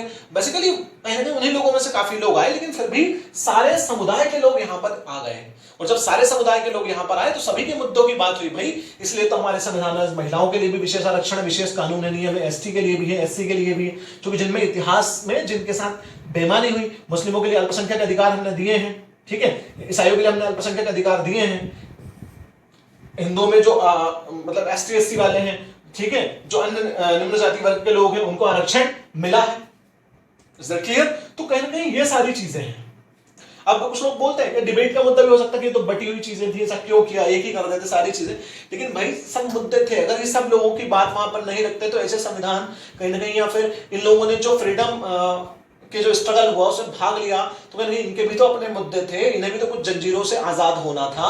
तो कहीं गणतंत्र के रूप में भारत का उदय कैसे होता, ठीक है, हम कैसे डेमोक्रेसी की बात करते, लोकतंत्र की बात कैसे करते, अरे ये बात समझ में कहीं ना कहीं तो हर पर्टिकुलर व्यक्ति का वहां पर ध्यान, मतलब व्यक्ति की इच्छा और उसका ध्यान रखने की कोशिश वहां पर की गई। मतलब समुदाय, व्यक्ति से मतलब समुदाय, आप समझ लीजिए यहाँ पर कि व्यक्तियों का समूह जो है समुदाय वही रहेगा हमारा। तो कहीं ना कहीं हर कम्युनिटी की बात यहाँ पर की जो बात है वो रखने का प्रयास किया गया है। ठीक, अब इसके बाद चैलेंजेस तो मैंने आपको समझा दिए हैं, challenges before Indian constituent assembly. इसके सामने जो चैलेंजेस था वो मैं पहले ही समझा चुका हूं आपको। चैलेंजेस मैंने इसीलिए समझाया ताकि आपको चीजें क्लियर हो कि यार कितनी जटिल बात थी संविधान को बनाना। संविधान बनाना कोई मजाक नहीं था, ठीक है, इतना बढ़िया। आज लोग, कई सारे लोग बोलते हैं कि भारत का संविधान क्या है, सीधे कॉपी 1935 से ले लिया गया, 1935 एक्ट से 70% और बाकी हमने कॉपी मार दिया, ठीक। और हम, लेकिन ऐसा नहीं है। हमने हमारे संविधान में जितने प्रावधान 1935 से लिए, जितने प्रोविजंस 1935 एक्ट से लिए, उसके पहले वाले से भी लिए, और जो हमने 61 कंट्रीज के आसपास जो संविधान, अन्य देशों के संविधानों से जो चीजें ली हैं, ये चीजें हमने हमारी आवश्यकता के अनुरूप ली हैं। जैसी हमें आवश्यकता थी उसके फॉर्म में ली है, बदलाव के फॉर्म में ली है, ठीक है। और 1935 का जो एक्ट था वो भी कहीं ना कहीं हमारी मांगों का ही तो परिणाम था। जो मांग पहले से कर रहे थे वो 1935 के एक्ट में आया था। Is that clear? तो कहीं ना कहीं कोई अलग बात तो थी नहीं। और फिर दूसरी बात यह है कि कोई भारत उस समय सब पहला देश नहीं था जिसमें सब चीजें होने वाली थी। भारत को एक अच्छी बात थी कि हम पहले ही दुनिया से कई सारे एक्सपीरियंस ले चुके थे, तो ये तो अच्छी बात है ना। तो हम ये कहेंगे कि एग्जैक्ट कॉपी नहीं है हमारा संविधान, कि हमने किसी को सीधा सीधा एग्जैक्ट कॉपी कर लिया हो, ऐसा बिल्कुल भी नहीं है। हालांकि वो एक और डिबेट का मुद्दा हो सकता है, लेकिन उस पर कभी और जो है, क्योंकि अभी मैं आपको बता दूं कुछ मुद्दे ऐसे रहेंगे जो डिबेट के मुद्दे हैं। उन डिबेट के मुद्दों पर भी क्या है, हम मेरे ख्याल से एक YouTube के इतिहास में वो कुछ ही लोग कर रहे होंगे सिविल सर्विसेज में, या फिर ना भी कर रहे हैं, मुझे नहीं पता इतना, खैर। लेकिन मैं आपको बता दूं कि हम एक और नया प्रोग्राम लॉन्च करने वाले हैं बहुत जल्द। जो विभिन्न मुद्दे हैं और जो बहुत इंपॉर्टेंट इश्यूज हैं उन पर हम एक डिबेट प्रोग्राम भी रखने वाले हैं। हमारी जो टीम है वो टीम बैठेगी और मुद्दा पर क्वेश्चन आंसर वाली जो डिबेट है वो होगी, ठीक है, और मुद्दों पर बहस होगी, बातचीत होगी और उन पर समाधान होगा। Is that clear? किस तरीके से समाधान होना चाहिए, क्या सारी चीजें होना चाहिए, मुझ पर भी अभी काम कर रहे हैं और वो जल्द ही प्रोग्राम आपके सामने आएगा। चैलेंजेस तो मैं समझा चुका हूं, लेकिन फिर भी मैं चैलेंजेस के लिए आपको जवाहरलाल नेहरू की पंक्ति यहां पर याद दिला दूं, ठीक है। जवाहरलाल नेहरू ने जो बोला वो मैं आपको यहां पर याद दिला देता हूं कि जवाहरलाल नेहरू ने क्या बोला था। उससे आपको जो मेरा पहला वाला लेक्चर है वो भी उसकी जो बातें महत्वपूर्ण बातें वो याद आ जाएंगी। अब संविधान सभा का निर्वाचन हो गया। अब जवाहरलाल नेहरू ने ये बोला, संविधान सभा की कोई बैठक नहीं हुई, लेकिन जवाहरलाल नेहरू ने क्या बोला कि ये जो असेंबली बनी है, ये जो कॉन्स्टिट्यूएंट असेंबली बनी है, इसका सबसे पहला काम ये होगा, ठीक है, सबसे पहला काम जो हमें हिस्से में मिला है वो ये मिला है कि हम एक नए संविधान के जरिए या नए संविधान के द्वारा, ठीक है, नए संविधान के द्वारा, एक न्यू कॉन्स्टिट्यूशन के थ्रू, एक नए संविधान के द्वारा हम क्या कर रहे हैं, हम नए संविधान के द्वारा भारत के लोगों को आजाद करना, ठीक है, ये हमारा काम रहेगा। और कहीं ना कहीं जो हमारे भूखे लोग हैं, भूखे लोगों को खिलाना, क्योंकि उस समय उससे कुछ 1943 के आसपास बहुत बड़ा अकाल इंडिया में पड़ा था, बड़ी बेकार स्थिति थी उस समय, जब तक हरित क्रांति अच्छा तरीके से भारत में नहीं आई थी, भारत खदान के मामले में आत्मनिर्भर इतना ज्यादा नहीं हुआ था, तो काफी बुरी स्थिति थी। ठीक है, फटे हालों को कपड़े मुहैया कराना, फटे हालों को कपड़े मुहैया कराना, कपड़े मुहैया कराना, ठीक है, फटे हालों को कपड़े मुहैया कराना, और ऐसा संविधान बनाना जिसमें प्रत्येक भारतीय, है ना, प्रत्येक भारतीय अपनी क्षमता का, प्रत्येक भारतीय अपनी क्षमता के अनुरूप या अपनी क्षमता के अनुसार, अपनी क्षमता के अनुरूप अवसर प्रदान कर सके, हम अवसर उसको मिल जाए। ये बहुत बेहद इंपॉर्टेंट बातें भारत के संविधान के लिए किसने बोली थी? जवाहरलाल नेहरू ने बोली थी। इसीलिए उन्होंने कहीं ना कहीं जब उद्देश्य प्रस्ताव को हमारे यहां पर उन्होंने डाला, हालांकि उद्देश्य प्रस्ताव की चर्चा बहुत ज्यादा लेंथी करूंगा जब मैं आपको प्रियम्बल पढ़ाऊंगा, क्लियर, मैं सारी बातें बताते जा रहा हूं कहां किस पर डेप्थ चर्चा होने वाली है। तो लेकिन उद्देश्य प्रस्ताव में उन्होंने क्या बोला था कि भारत में विशेष तौर पर आर्थिक, सामाजिक, ठीक है, और हमारा प्रयास होना चाहिए कि राजनीतिक जो इक्वालिटी है, ठीक है, जो एकता है, इकोनॉमिकल इक्वालिटी, ठीक है, सोशल इक्वालिटी और पॉलिटिकल इक्वालिटी, मतलब इकोनॉमिकल जस्टिस, ठीक है, मतलब आर्थिक न्याय, सामाजिक न्याय और राजनीतिक न्याय, इन तीनों पर हमें विशेष तौर पर बल देना है। ये बात इससे कोरिलेट होती है बिल्कुल। Is that clear? तो उन्होंने ये चीज बोली थी कि हमारा बहुत बड़ा उद्देश्य ये होना चाहिए, इसलिए उद्देश्य प्रस्ताव में, प्रियम्बल के अंदर भी, और जो उद्देश्य प्रस्ताव उन्होंने पेश किया उसमें भी इस बात को उन्होंने रखा था। ठीक, अब हम देखते हैं कि 1946 में जब संविधान सभा बन गई जुलाई अगस्त में, तो जुलाई अगस्त में संविधान सभा जब बनी तो फिर उसके बाद संविधान सभा की बैठकों का दौर कब से प्रारंभ हुआ और कैसे हुआ, हम वो थोड़ा सा यहां पर देखते हैं, और उसके थ्रू हम कुछ फैक्चुअल कंटेंट्स पर आते हैं। अब मैं हेडिंग डालूं तो मैं हेडिंग डालूंगा, ठीक है, बेहद इंपॉर्टेंट हेडिंग है प्रोसीडिंग्स, ठीक है, proceedings of Indian constituent assembly, ठीक है, जो इंडियन कॉन्स्टिट्यूएंट असेंबली थी उसकी कार्यप्रणाली, ठीक है, इंडियन कॉन्स्टिट्यूएंट असेंबली की कार्यप्रणाली, हम इस पर अब बात करते हैं। तो इंडियन कॉन्स्टिट्यूएंट असेंबली की कार्यप्रणाली प्रारंभ होती है, उसकी पहली बैठक होती है, पहली बैठक, ठीक है, यहां पर कुछ फैक्ट्स हैं वो ध्यान रखिएगा, और जो मैंने क्वेश्चन पहले बताए मेंस के वो भी आपको कुछ क्लियर होंगे, और साथ में जो प्रीलिम्स के बहुत सारे क्वेश्चन पहले आए हैं वो भी आपको यहां से क्लियर होंगे, और आने वाले क्वेश्चंस भी यहां से क्लियर काफी सारे होंगे। पहली बैठक कब होती है? पहली बैठक होती है 9 दिसंबर 1946। डेट सही ध्यान रखिएगा, जहां डेट इंपॉर्टेंट है वहां मैं बता दे रहा हूं। 9 दिसंबर 1946। हैरार्की ध्यान रखिएगा पूरी की पूरी, पूरे कॉन्स्टिट्यूएंट असेंबली को संविधान के निर्माण में लगा है 2 साल 11 महीने 18 दिन, काफी लंबा वक्त लगा है, और इतने लंबे वक्त जो लगा है वो इसलिए क्योंकि इंडिया अपने आप में बेहद डाइवर्स, मतलब बहुत ज्यादा हमारे डाइवर्सिटी सारी चीजें हैं। तो सोचिए हमारा संविधान हमने कितना बढ़िया और बेहद मजबूत संविधान बनाया है कि आज भी कहीं ना कहीं हमारी एकता कायम है, और विभाजन को तो हमने इसलिए स्वीकार किया था क्योंकि उस समय की परिस्थितियां, ध्यान रखिएगा जब भी आप संविधान जैसा सब्जेक्ट पढ़ें या कोई भी सब्जेक्ट पढ़ें तो किसी भी व्यक्ति को, ठीक है, स्पेशली किसी भी व्यक्ति के डिसीजंस को, उस व्यक्ति को डायरेक्टली जो लोग बोल देते ना कुछ भी, मतलब जिससे आम लोग जो बात करते हैं, आम लोगों की तरह बातें आपको नहीं करनी है। आप लोग कुछ ही बोल दे किसी व्यक्तित्व के बारे में, बिल्कुल नहीं। आपको किसी के बारे में कुछ बोला, आप पहले उसको जानिए, पूर्वाग्रहों से ग्रसित नहीं होना है, प्रीजज नहीं करना है। आप 4th पेपर में हैं भाई, क्या प्रीजज ना करें, ठीक है, जब 4th पेपर पढ़ेंगे नेक्स्ट वाला तो उसमें आएगा कि चीजों को प्रीजज ना करें। आप पहले देखें कि जिस सिचुएशन में डिसीजंस लिए गए वो सिचुएशन कैसी थी, ठीक है, जिस सिचुएशन, अब मैं आप यहाँ इसको एक अदर वे में ना लेकर जाए, क्योंकि बहुत सारे लोग इसको पॉलिटिकल वे में लेकर जाएंगे। आपको न्यूट्रल होकर सोचना है, ना बीजेपी ना कांग्रेस, ठीक है, ना आम आदमी पार्टी, अभी कुछ नहीं, सिर्फ आपको ऐसे ब्यूरोक्रेट सोचना है, आपको बुद्धिजीवी की तरह सोचना है। Is that clear? आपका माइंड को आपको एक साइड लेकर नहीं सोचना है, किसी एक पक्ष की तरफ लेकर सोच लिया। आपको कहीं ना कहीं ऐसा व्यक्ति बनना है कि जिसकी सोच बेहद मजबूत हो और तर्क पर आधारित सोच हो। सबसे बड़ी बात यह है, लॉजिक्स पर आधारित सोच हो, आप तर्क दे पाए, अपने लॉजिक्स दे पाए आप, ठीक है। तो 3 चीजें हैं, व्हाट, व्हाई, मतलब 2 चीजें बहुत इंपॉर्टेंट है, क्यों और क्या और क्यों, और फिर उसके बाद हमारे ओपिनियंस, ठीक है, सजेशंस कि भाई क्या हो सकता था। तो पहली बैठक 9 दिसंबर 1946 को यहां होती है। Is that clear? और 9 दिसंबर 1946 को जो पहली बैठक होती है, इस पहली बैठक में अस्थायी रूप से अध्यक्ष जो है ठीक है, वो इस बैठक की अध्यक्षता करते हैं। अस्थायी अध्यक्ष हैं क्योंकि स्थायी अध्यक्ष ही बने नहीं है, ठीक है। तो अस्थायी अध्यक्ष कौन? डॉक्टर सच्चिदानंद सिन्हा। डॉक्टर सच्चिदानंद सिन्हा कौन? बार बार बोल रहा हूं, डॉक्टर सच्चिदानंद सिन्हा, ठीक है, doctor Sachchidanand Sinha. Is that clear? बेहद इंपॉर्टेंट, डॉक्टर सच्चिदानंद सिन्हा महाराज जी। इसके बाद जो है 9 दिसंबर के बाद, ठीक है, 9 दिसंबर के बाद 11 दिसंबर, 2 दिन बाद, कितने दिसंबर को? 11 दिसंबर को। 9 दिसंबर के बाद 11 दिसंबर को क्या होता है? जो 11 दिसंबर है, 11 दिसंबर 1946 से चलेगा। 11 दिसंबर 1946 को डॉक्टर राजेंद्र प्रसाद को, किसको?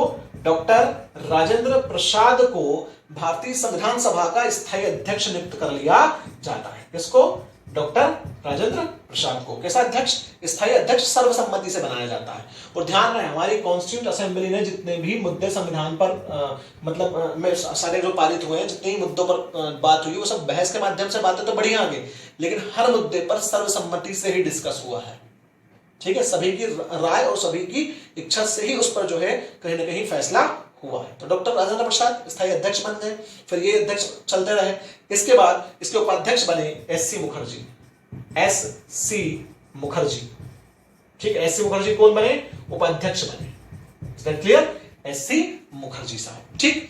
और वेरी इंपॉर्टेंट, बीएन राव साहब सलाहकार बने। बीएन राव सलाहकार, एडवाइजर, वेरी वेरी इंपॉर्टेंट। कौन बने? एडवाइजर बने, ठीक है। Is that clear? जो मेन प्रेसिडेंट थे वो कौन बने? डॉक्टर राजेंद्र प्रसाद। उसके वाइस प्रेसिडेंट कौन बने? एससी मुखर्जी। और इसके जो एडवाइजर थे वो कौन बने? बीएन राव साहब, सर्वेनिकल राव। बहुत बहुत इंपॉर्टेंट है, बहुत जबरदस्त व्यक्ति रहे हैं, बहुत जबरदस्त व्यक्तित्व इनका रहा है, और इन्हें बहुत ही ज्यादा जो है कॉन्स्टिट्यूशन की समझ, हम कह सकते हैं काफी ज्यादा थी, काफी ज्यादा कॉन्स्टिट्यूशन की समझ वाले व्यक्ति ये रहे बीएन राव साहब। क्योंकि सलाहकार अगर बनाया गया है तो सलाहकार इतना आसान नहीं था, कॉन्स्टिट्यूएंट असेंबली का सलाहकार बनना। कितना नॉलेज इनको रहा होगा, ठीक है। सलाहकार का काम, सलाहकार बनना इतना आसान नहीं होता है। और ये बात तो बिल्कुल सत्य है। आप देख रहे हैं हिस्ट्री से लगाकर आज तक आप देख रहे हैं, जब हिस्ट्री में आप पढ़ेंगे सबसे इंपॉर्टेंट चीज क्या है कि अगर आपके सलाहकार सही है ना तो पता नहीं कहां से कहां पहुंच जाएंगे। और अगर आपके सलाहकार ही गलत है और अगर आप उनकी बातों के अनुसार चल रहे हैं तो फिर तो समझ ही जाइए क्या ही होना है आपका, ठीक है। वो तो फिर ऊपर वाला ही जाने कि क्या ही हो सकता है उस व्यक्ति का। अब इसके बाद एक और डेट इंपॉर्टेंट है, 9 दिसंबर 11 दिसंबर, दो दिन के गैप से याद रखिए। 9 दिसंबर 11 दिसंबर, फिर एक दिन छोड़ा 13 दिसंबर। कौन सा दिसंबर आ गया? 13 दिसंबर। अब 13 दिसंबर को क्या होता है? 13 दिसंबर को बेहद इंपॉर्टेंट कंसेप्ट, ठीक है। 13 दिसंबर को संविधान सभा में, 13 दिसंबर को, ठीक है, संविधान सभा में जो है उद्देश्य प्रस्ताव पेश किया जाता है। कौन सा प्रस्ताव? उद्देश्य प्रस्ताव। किसके द्वारा? जवाहरलाल नेहरू के द्वारा। जवाहरलाल नेहरू के द्वारा कॉन्स्टिट्यूंट असेंबली में उद्देश्य प्रस्ताव को पेश किया जाता है। और उद्देश्य प्रस्ताव में सबसे इंपॉर्टेंट चीज अभी बताई मैंने, economical justice, social justice, political justice, इन पर बेहद बल दिया जाना है। Is that clear? हालांकि बहुत सारी चीजें, लेकिन मतलब सिंपल सी बात है, उद्देश्य प्रस्ताव में क्या होगा कि हमारे संविधान का उद्देश्य क्या होगा, हमारे संविधान की प्रकृति क्या होगी, हमारे संविधान की शक्ति का स्रोत क्या होगा, ये सारी बातें। हमारे संविधान की शक्ति का स्रोत हम क्या रखेंगे, ठीक है, शक्ति का स्रोत क्या होगा, उद्देश्य, क्योंकि मेन तो उद्देश्य प्रस्ताव लाना जरूरी है ना भाई, प्रस्तावना का कंसेप्ट। तो शक्ति का स्रोत क्या होगा, संविधान की प्रकृति, ठीक है, संविधान का नेचर कैसा होगा हमारे संविधान का। Is that clear? और सोर्स ऑफ द पावर कौन होगा। इसके अलावा जो है हम यहां पर अगर बात करें तो संविधान के उद्देश्य क्या होंगे, ऑब्जेक्टिव्स क्या होंगे, इन सब चीजों के बारे में यहां पर बात और बहस होनी थी, उद्देश्य प्रस्ताव के बारे में। तो उद्देश्य प्रस्ताव यहां पर पेश किया जाता है। अब मैं आपसे क्वेश्चन पेश कर रहा हूं कि जो उद्देश्य प्रस्ताव पेश किया गया था इसे मान्य कब किया गया था, ये आप मुझे बताइएगा कमेंट में, जिसको पता है वो, ठीक है। नहीं बताओ तो मुझे बताइएगा, मैं बता दूंगा आप लोगों को, ठीक है। इतनी चीजें ऑलमोस्ट मेरे ख्याल से आपके क्लियर हुई होंगी कॉन्स्टिट्यूएंट असेंबली के बारे में। अब आगे बढ़ते हैं कॉन्स्टिट्यूएंट असेंबली में ही, ठीक है, क्या चीजें हुई। थोड़ा सा फैक्चुअल कंटेंट्स को लेकर ज्यादा है आज का लेक्चर, बट मैं कनेक्टिविटी रखने की कोशिश कर रहा हूं कि कनेक्टिविटी अच्छी बनी रहे ताकि आपको फैक्चुअल कंटेंट्स में दिक्कत ना हो। अब बात करते हैं विभाजन की। विभाजन हुआ, लेकिन इससे पहले थोड़ा सा, हाँ, एक और चीज मेरे ख्याल से मैं थोड़ा सा बताना आपको भूल गया, वो मैं आपको बता दूं, क्योंकि वो चीज छूटेगी तो दिक्कत होगी। जो संविधान सभा की पहली बैठक मैंने बताई थी आपको, पहली बैठक कब? 9 दिसंबर, ठीक है। इस पहली बैठक में मुस्लिम लीग ने भाग नहीं लिया, उसके अपने मुद्दे पे पता है आपको, जब आप पढ़ेंगे तो मालूम पड़ेगा मॉडर्न हिस्ट्री में। तो मुस्लिम लीग ने यहां पर भाग नहीं लिया। ऐसा क्लियर? किसने भाग नहीं लिया? मुस्लिम लीग ने भाग नहीं लिया। देशी रियासतों ने भी भाग नहीं लिया, देशी रियासतों ने नहीं, इन दोनों ने नहीं लिए। लेकिन कुछ जब आगे बैठकें बढ़ी तो देशी रियासतें धीरे धीरे भाग लेने लगी और कुछ समय के बाद विभाजन ही हो गया। ठीक है, तो फिर मुस्लिम लीग का तो सवाल ही पैदा नहीं होता। क्लियर? तो उस समय बाद फिर क्या होगा, विभाजन होगा। तो सीधी सी बात है कि जैसे जैसे कार्यवाही आगे बढ़ी वैसे वैसे जो है देशी रियासतों के लोगों ने तो भाग लेना प्रारंभ कर दिया, लेकिन मुस्लिम लीग विभाजन लेकर ही मानी, विभाजन पर अटल रही। और विभाजन के बारे में ऐसा कहा जाता है, मतलब कि जवाहरलाल नेहरू, सरदार वल्लभ भाई पटेल का कहना यह रहा है कि उस समय की परिस्थितियां और स्थितियां ऐसी थी कि अगर हम एक पाकिस्तान का विभाजन स्वीकार नहीं करते तो शायद कहीं ना कहीं सांप्रदायिकता इतनी ज्यादा फैलती और इतना ज्यादा कुछ होता कि हमारे भारत की यूनिटी खतरे में आती, और आज जो भारत है उसके अंदर भी शायद कई सारे पाकिस्तान हमें देखने के लिए मिल सकते थे। ठीक है, ऐसे इनके कुछ स्टेटमेंट्स रहे हैं। तो कहीं ना कहीं जिस विभाजन के कड़वे घूंट को इसीलिए पिया गया कि एटलीस्ट जितना बचा है भारत उसको हम बचा लें, और उसको वाकई में बचा कर रखा भी गया, ऐसा नहीं है। ठीक है, आज भी हमारी संप्रभुता की रक्षा हो ही रही है और अच्छे से आज हमारी यूनिटी कहीं ना कहीं एक है। लेकिन हाँ, कुछ चैलेंजेस हैं उसके सामने भी, कुछ मुद्दे आज भी हमारे यहाँ पर हैं, और वो मुद्दे कहीं ना कहीं लोगों को एक ही चीज से सुधारे जा सकते हैं, वो है एजुकेशन, और बहुत अच्छे तरीके से लोगों को चीजों की मूल और जड़ के बारे में पता होना। अगर वो लोगों को पता होगा, लोगों को अपनी हिस्ट्री, अपने कल्चर अच्छे से पता होगा, तो कहीं ना कहीं वो मुद्दे भी धीरे धीरे खत्म हो जाएंगे।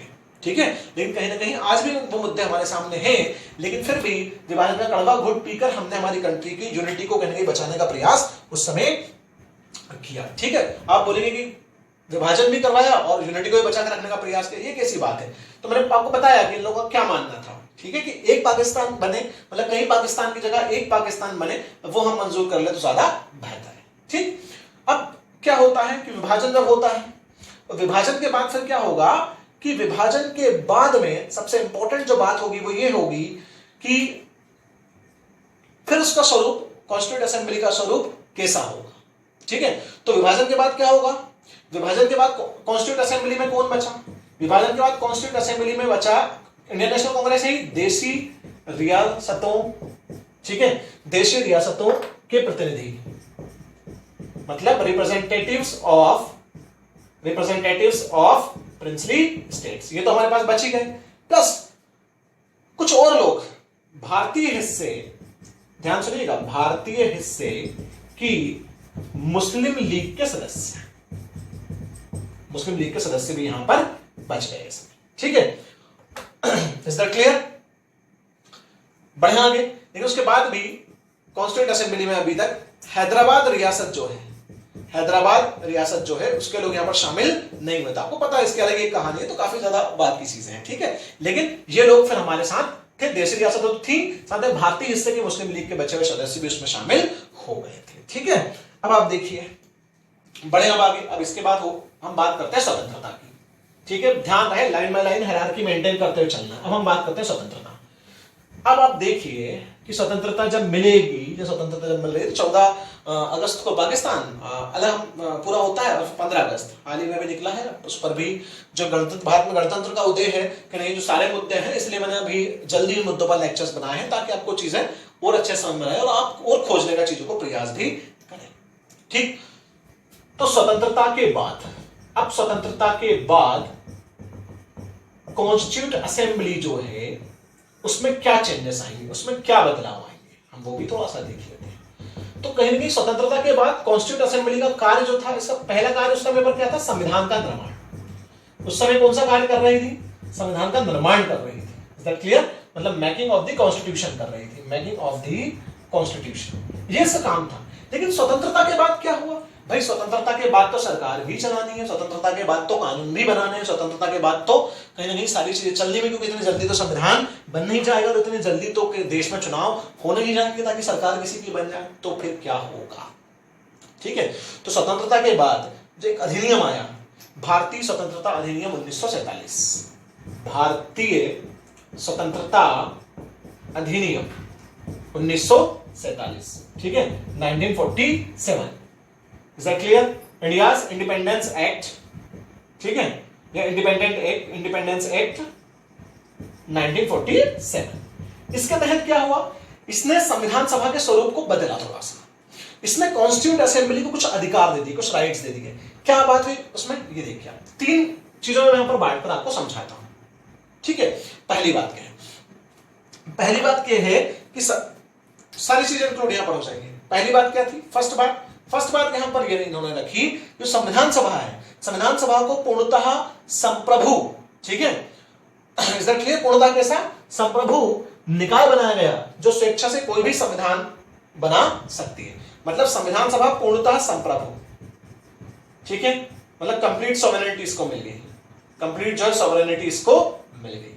क्लियर, पूर्णतः संप्रभु मतलब कोई इसमें हस्तक्षेप नहीं करेगा। मतलब संविधान सभा के जो लोग हैं वो इंडिया के, वो अपने हिसाब से अपना संविधान बना सकते हैं। पूर्णतः संप्रभु, जैसा संविधान बनाना वैसा संविधान आप बनाइए। Is that clear? ठीक है, मतलब कोई भी उसमें इंटरफेयर नहीं करेगा, तो कैसा भी संविधान बना सकते हैं। मतलब संविधान का निर्माण अपनी इच्छा के अनुसार वो करें, अपनी विश के अनुसार करें। अब वो कंप्लीट उनके ऊपर है। ब्रिटेन किसी का इसमें कोई ज्यादा हस्तक्षेप नहीं होगा। ठीक है, तो पूर्णतः संप्रभु निकाय ये हो गया। बड़े आगे, इसका मतलब आया समझ में। तो सेकंड इंपॉर्टेंट बात, सेकंड बदलाव क्या हुआ? सेकंड बदलाव ये होता है कि संविधान सभा जो थी, जो कॉन्स्टिट्यूंट असेंबली थी, ये लेजिस्लेचर भी बन गई। क्या बन गई? लेजिस्लेचर का काम भी इसी को दे दिया गया, मतलब विधायिका का काम भी इसी को दे दिया गया। क्योंकि उस समय पार्लियामेंट तो थी नहीं, है ना, पार्लियामेंट नहीं थी उस समय, पार्लियामेंट तो बनी नहीं थी, इलेक्शन भी नहीं हुआ था। और जब इलेक्शन में नहीं हुआ था तो सारी चीजें कौन संभालेगा भाई? Constituent assembly. जी, कॉन्स्टिट्यूंट असेंबली अब संविधान अपनी इच्छा के अनुसार बनाए, जैसा संविधान बनाना वैसा संविधान बनाए उसके लोग, और उसके लोग ये तय कर लेंगे भाई विधायिका को कैसे चलाना है ना। तो स्वतंत्रता अधिनियम में बोला कि जो कॉन्स्टिट्यूंट असेंबली है वही लेजिस्लेचर विधायिका की तरह रोल भी प्ले करेगी। ठीक है, जिसके 2 काम हो गए। अब पहला काम तो आपको पता ही है, संविधान का निर्माण तो वो कर ही रही है। ठीक है, संविधान का निर्माण भी करे, और आज के डेट में विधायिका का काम क्या है? लॉ बनाना देश के लिए। तो लॉ मेकिंग बॉडी भी उसी समय थी, लॉ मेकिंग बॉडी। ठीक है, law making body for country, ठीक है, फॉर इंडिया, देश के लिए विधि निर्माण, मतलब देश के लिए विधि निर्माण। ठीक है, देश के लिए विधि निर्माण, देश के लिए विधि निर्माण का काम भी अब कौन करेगा? कॉन्स्टिट्यूंट असेंबली करेगी। Is that clear? थोड़ा सा कॉम्प्लिकेटेड मामला हो रहा होगा, बट मेरे ख्याल से चीजें आपको अच्छे से आप एक बार पूरा इसको लेक्चर को देखकर और फिर कहीं ना कहीं जो है उसको थोड़ा सा नोट्स बनाकर आप अगर करेंगे तो आराम से चीजें हो जाएंगी। ऐसा कोई बहुत ज्यादा टिपिकल मामला भी ये नहीं है। तो पहली चीज ये कंप्लीट सॉवरेनिटी मिल गई। दूसरी चीज भाई लेजिस्लेचर होगी। संविधान तो आप बनाइए, लेकिन लॉ मेकिंग बॉडी भी आप ही है, क्योंकि कोई सरकार तो ऐसी थी नहीं भाई लॉ मेकिंग बॉडी आपको ही संभालना है, तो सरकार का काम आप ही को करना है। ठीक है, और आप ही चुनिए, पर आपके हिसाब से होगा कि प्रधानमंत्री कौन है, राष्ट्रपति कौन है। Is that clear? चलिए बढ़ते हैं हम आगे इसी में। इसमें अगर देखें थर्ड इंपॉर्टेंट चीज क्या है। ठीक है, जो विभाजन के बाद मुस्लिम लीग के सदस्य जो थे, विभाजन के बाद जो अलग मतलब विभाजन जब हो गया, जब अलग मुस्लिम लीग हो गई, तो उसके बाद क्या हुआ कि कहीं ना कहीं जो सदस्यों की संख्या थी वो कितनी हो गई, हम वो देखें। तो सदस्यों की जो संख्या थी, ठीक है, मुस्लिम लीग के अलग होने के बाद, इज दैट क्लियर? तो सदस्यों की संख्या थी वो रह गई 299। Is that clear? इसमें जो सदस्य थे कॉन्स्टिट्यूंट असेंबली में, जो सदस्यों की संख्या थी वो कितनी रह गई? 299 रह गई, 299 रह गई। Is that clear? चलिए बढ़ते हैं इसमें आगे। ठीक, तो 299 यहां पर हो गया मामला। तो ये तीनों चीजें आपको क्लियर है। ये बदलाव स्वतंत्रता के बाद आए, और उसके बाद फिर ये चीजें ऐसी ही चलती रही। फिर किसी की डेथ हुई तो कोई उनकी जगह पर आ गया, कोई किसी को ज्यादा समस्या हुई कोई चला गया तो फिर उनकी जगह पर कोई आ गया। यही नॉर्मली बदलाव है, बाकी ऐसा कोई विशेष बदलाव फिर नहीं देखने को हमें मिलेगा। अब हम बात करते हैं इसके आगे की। ठीक, तो देखिए अब अगर क्वेश्चन आए कि स्वतंत्रता के बाद भारत की पहली संसद, तो पहली संसद कौन? संविधान सभा। ठीक है, पहली विधायिका संविधान सभा। Is that clear? मतलब फर्स्ट लेजिस्लेचर भी हमारी कौन थी? संविधान सभा ही थी। सिंपल सी बात है, ये मुद्दा तो आपको क्लियर हो ही गया होगा। ठीक है, फिर इसके बाद जब चीजें आगे बढ़ती रही और जो है 26 नवंबर 1950 को फाइनली हमारा संविधान बनकर तैयार हुआ, और जो है 284 सदस्यों ने संविधान पर हस्ताक्षर किए। कब? 26 नवंबर 1949। ठीक है, और 1949। Is that clear? कितने लोगों ने हस्ताक्षर किए? 284 लोगों ने इस पर संविधान पर उस समय हस्ताक्षर किए। ठीक है, जिनमें 8 महिलाएं थी। ये बहुत इंपॉर्टेंट बात है, 8 उनमें क्या थी? महिलाएं थी। है ना। 8 क्या थी, महिला। और भी कुछ फैक्ट्स मिलेंगे आपको, आप देखिएगा, और कुछ फैक्ट्स में अगर समझ में नहीं आए तो आप मुझसे पूछ भी लीजिएगा, ठीक है। और इसी दिन 26 नवंबर को ही संविधान की 4 व्यवस्थाओं को लागू कर दिया गया, 4 तरह की व्यवस्थाओं को। 4 तरह की व्यवस्थाएं कौन कौन सी हैं? अब भाई जो कौन कौन से अनुच्छेद वगैरह लागू किए वो तो मिल ही जाएंगे, वो तो मैं अगले लेक्चर में जब कराऊंगा तो करवाऊंगा, ठीक है। लेकिन मैं व्यवस्थाएं बता दूं किन किन चीजों को लागू किया गया, कि अंतरिम सरकार कैसी रहेगी, सरकार का स्वरूप कैसा, वो लागू हो गया, ठीक है। संसद वगैरह, नागरिकता यहाँ पर लागू हो गई, उसके चुनाव इलेक्शन होना ही है, वो यहाँ पर लागू हो गए, और संविधान का अस्थायी प्रावधान वो यहाँ पर लागू हुए। लेकिन हम मेन बातों को अब यहाँ पर और समझ लेते हैं, ठीक है।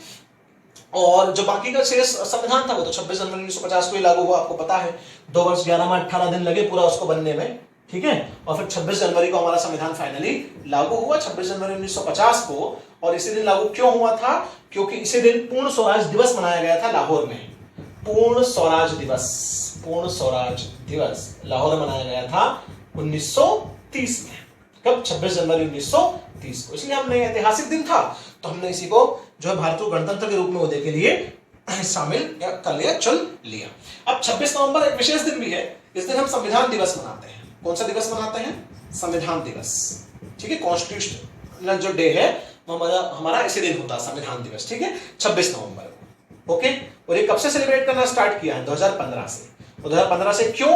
क्योंकि 2015 में भीमराव अंबेडकर जी की, ठीक है, भीमराव अंबेडकर जी की 125वीं जयंती थी। कौन सी जयंती थी? 125वीं जयंती। तो आप सोचेंगे क्या उससे पहले इसको ज्यादा महत्व नहीं दिया था? बिल्कुल क्यों नहीं देंगे भैया, जबरदस्त महत्व देंगे। और अपन जैसे लोगों के लिए तो ये बहुत ही ज्यादा इंपॉर्टेंट है। अपन जैसे लोगों से मतलब जो ब्यूरोक्रेसी से जुड़े हुए लोग हैं, जो सिविल सर्विसेज की प्रिपरेशन कर रहे हैं, जो सिविल सर्विसेज की प्रिपरेशन करा रहे हैं, ठीक है, और जो सिविल सर्विस में हैं उनके लिए तो 15 अगस्त, 26 नवंबर, 26 जनवरी यही दिन काफी ज्यादा इंपॉर्टेंट है।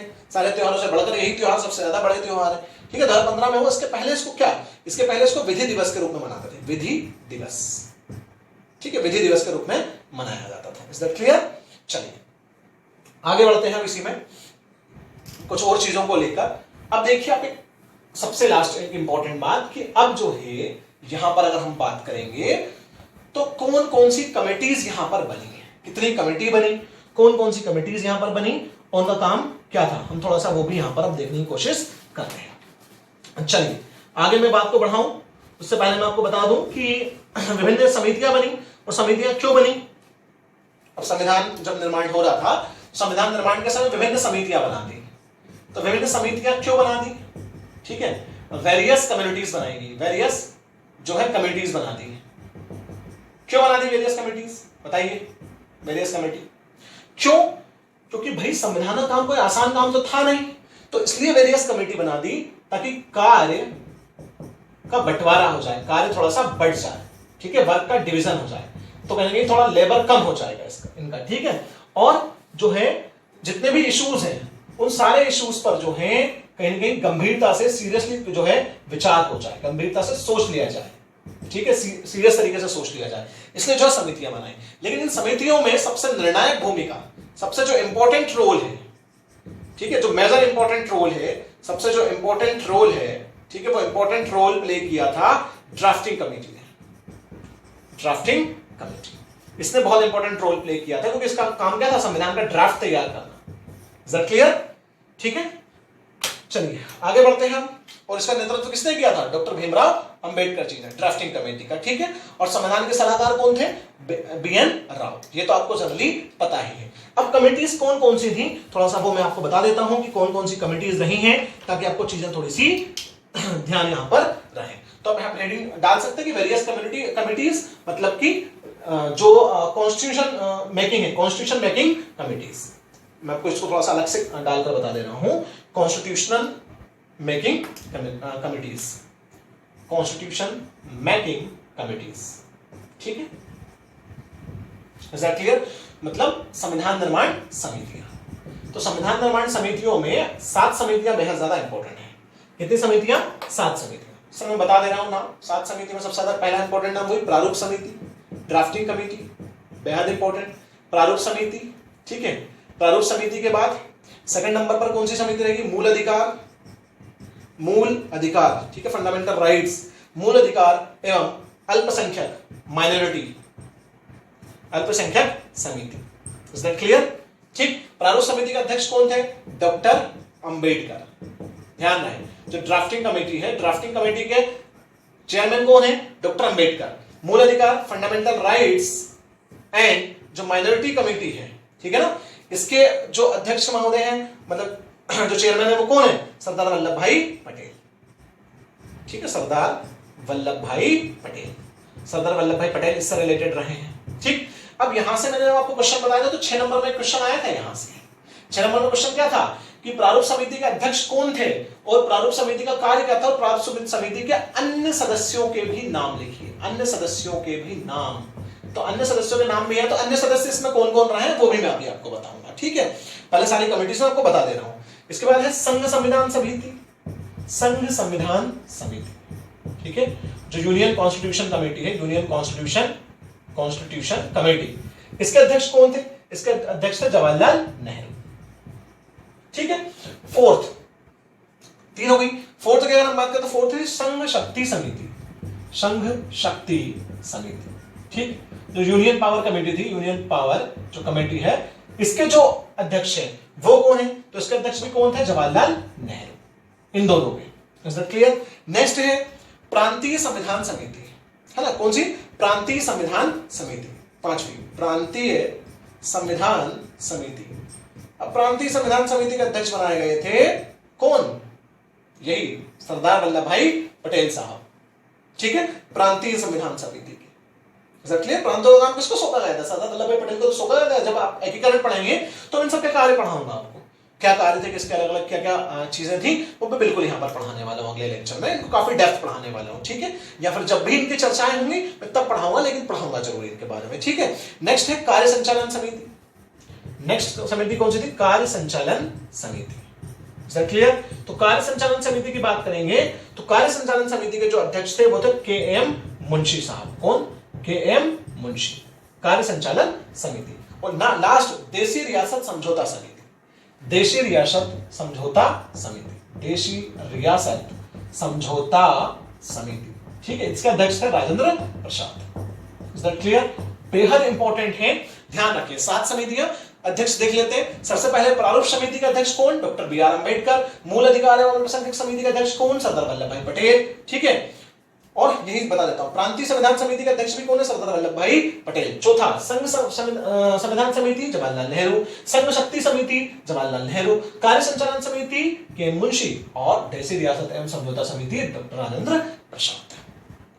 Is that clear? ठीक है, अब आगे इसमें बढ़ते हैं। तो जो क्वेश्चन आया था मैं वो यहां पर क्लियर करा दूं कि 6 सदस्य, देखिए इसमें तो ये चीजें इंपॉर्टेंट है, बट इसमें एक इंपॉर्टेंट बात ये हो जाती है कि इसके जो 6 सदस्य हैं, ठीक है, मतलब जो सॉरी इसके जो अन्य सदस्य हैं, वो अन्य सदस्य कौन कौन थे, ये भी अपने आप में बेहद एक इंपॉर्टेंट बात है, और यहां से क्वेश्चन आया भी हुआ। तो मैं बता देता हूं, जो इसके अन्य मेंबर्स थे, जो अदर मेंबर्स इसके थे, उन अदर मेंबर से भी क्वेश्चन पूछा गया है। ठीक है, तो इसके जो अदर मेंबर्स हैं वो कौन है? तो अदर मेंबर्स की अगर हम बात करें तो पहली बात तो ये कि संविधान की सबसे इंपॉर्टेंट रोल प्ले करने वाली कमेटी रही। इसके जो मेंबर्स हैं, इसके मेंबर्स में प्रमुख नाम किस किस के आते हैं? तो इसके मेंबर्स में सबसे पहला नाम किसका आएगा? ठीक है, डॉक्टर भीमराव अंबेडकर तो अध्यक्ष थे ही, डॉक्टर अंबेडकर अध्यक्ष, डॉक्टर अंबेडकर क्या थे? अध्यक्ष थे। ठीक है, इनके अलावा इसमें कौन कौन लोग शामिल थे? तो डॉक्टर अंबेडकर के बाद जो अन्य सदस्य थे उनमें थे एक तो गोपाल स्वामी अयंगर, गोपाल स्वामी अयंगर, ध्यान रखिएगा, इंपॉर्टेंट नाम है सारे के सारे, गोपाल स्वामी अयंगर। इसके बाद के.एम. मुंशी। थोड़ा सा आपको लग रहा होगा कि बहुत ज्यादा जो है फैक्चुअल कंटेंट्स इसमें है, तो बिल्कुल आपको मैं पहले ही बता चुका हूं, फैक्चुअल कंटेंट्स इसमें आपको ध्यान रखने ही पड़ेंगे, चाहे कुछ भी हो, क्योंकि फैक्चुअल कंटेंट्स, यहाँ के सारे फैक्चुअल कंटेंट्स बहुत ज्यादा इंपॉर्टेंट हैं और क्वेश्चन यहाँ से आते भी हैं। ठीक है, उसका नेक्स्ट है अल्लादी कृष्ण स्वामी अय्यर। ठीक है, अल्लादी कृष्ण स्वामी अय्यर। ठीक है, नेक्स्ट व्यक्ति हैं, अगले व्यक्ति सैयद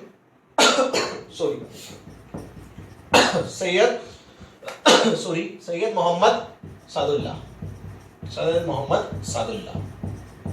ठीक है, सैयद मोहम्मद सादुल्लाह अगले पर्सन इसमें है। उसके बाद है बी.एल. मित्र, बी.एल. मित्र। ठीक है, और लास्ट में है डी.पी. खेतान साहब, डी.पी. खेतान, है ना। ये सारे के सारे लोग देखिए, 1 2 3 4 5 6 और ये 7, इज दैट क्लियर? ये 7 लोग। सबसे पहले नाम सुनिए, डॉक्टर अंबेडकर अध्यक्ष, गोपाल स्वामी अयंगर, के एम मुंशी, अल्लादी कृष्ण स्वामी अय्यर, ठीक है, डीपी खेतान, बीएल मित्र और सैयद मोहम्मद सादुल्ला। फिर से नाम बोल दे रहा हूं, अंबेडकर साहब, गोपाल स्वामी अयंगर, के एम मुंशी, अल्लादी कृष्ण स्वामी अय्यर, डीपी खेतान, बीएल मित्र और सैयद मोहम्मद सादुल्ला।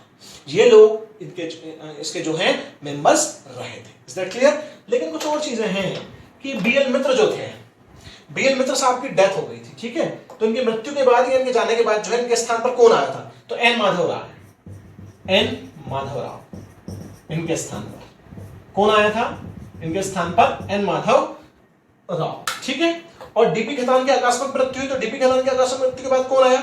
टीटी कृष्णामचारी, है ना, इनके स्थान पर कौन आया?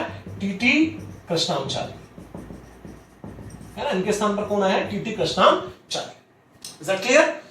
ये सारी चीजें आपको ध्यान रहे। क्लियर है बात? अब आज हमने कौन कौन सी चीजें देख ली है साथियों? तो आज हमने देखा है कॉन्स्टिट्यूंट असेंबली की पृष्ठभूमि क्या रही है, बैकग्राउंड क्या रहा है, किस तरीके से कॉन्स्टिट्यूंट असेंबली बनी, तो उसके पहले कैबिनेट मिशन ने किस तरीके की योजना दी, ठीक है, किस तरीके से कॉन्स्टिट्यूंट असेंबली बनी, सीटों का बंटवारा कैसे हुआ और किस तरीके से कॉन्स्टिट्यूंट असेंबली के लिए चुनाव हुआ और चुनाव होकर किस तरीके से अप्रत्यक्ष चुनाव हुआ और किस तरीके से कॉन्स्टिट्यूंट असेंबली में सारे समुदायों का प्रतिनिधित्व फिर भी हो गया और फिर किस तरीके से चुनाव में इंडियन नेशनल कांग्रेस को 208, मुस्लिम लीग को 73, ठीक है, और अन्य दलों को 15 सीटें मिली। उसके बाद फिर भारत का विभाजन होता है। इसी बीच में हम देखते हैं कि पहली बैठक कब होती है और उद्देश्य प्रस्ताव कब आता है। दोनों ही इंपॉर्टेंट है, 9 दिसंबर और 13 दिसंबर।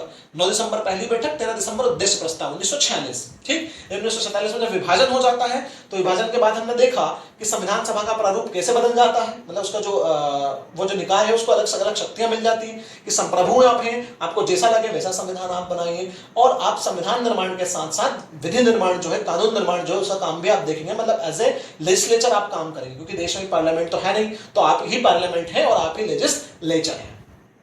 कौन? संविधान सभा, ठीक। और उसी हिसाब से फिर हमने उसमें आगे क्या देखा कि आगे हमने देखा कि संविधान के कार्यों को बांटने के लिए, क्योंकि संविधान के कार्य बांटना बहुत जरूरी थे, हर मुद्दे पर अच्छे से बहस हो सके, हर मुद्दे पर, हर बिंदु पर विचार अच्छे से हो सके, इसलिए 7 कमिटीज बनाई गई। उन 7 कमेटियों के बारे में मैं आपको बता चुका हूं। प्रारूप समिति डॉक्टर बी आर अम्बेडकर, मूल अधिकार एवं अल्पसंख्यक समिति सरदार वल्लभ भाई पटेल उसके अध्यक्ष, संघ संविधान समिति जवाहरलाल नेहरू उसके अध्यक्ष, ठीक है, संघ शक्ति समिति जवाहरलाल नेहरू अगेन उसके अध्यक्ष, प्रांतीय संविधान समिति उसके अध्यक्ष सरदार वल्लभ भाई पटेल, कार्य संचालन समिति के मुंशी और देशी रियासत समझौता समिति डॉक्टर राजेंद्र प्रसाद, जिसमें सबसे इंपॉर्टेंट प्रारूप समिति, ठीक है, ड्राफ्टिंग कमेटी, जिसमें ये जो सदस्य लोग हैं इनके बारे में भी हम पढ़ चुके हैं। Is that clear? I hope साथियों काफी फैक्चुअल लेक्चर है, लेकिन मैंने एक हायरार्की मेंटेन करने की कोशिश की है। उस हायरार्की से आपको चीजों को याद रखने में आसानी होगी। तो मुझे विश्वास है इस लेक्चर को, जैसे पहले के लेक्चर्स आपने एंजॉय किए हैं उससे भी अच्छे तरीके से आप इस लेक्चर को एंजॉय करेंगे और बहुत नॉलेजेबल और बहुत इंफॉर्मेटिव लेक्चर है, उतने ही अच्छे तरीके से आप इस लेक्चर को भी देखेंगे, ठीक है। प्रॉपर नोट्स बनाइए, पढ़ते रहिए, निरंतर पढ़ते रहिए, रेगुलर पढ़ते रहिए, अपना ध्यान रखिए, अपने परिवार का ध्यान रखिए, ठीक है, स्वस्थ रहिए, खुश रहिए और निरंतर क्रिएटिव रहकर कुछ ना कुछ करते रहिए, ठीक है। बहुत बहुत धन्यवाद। Thank you so much.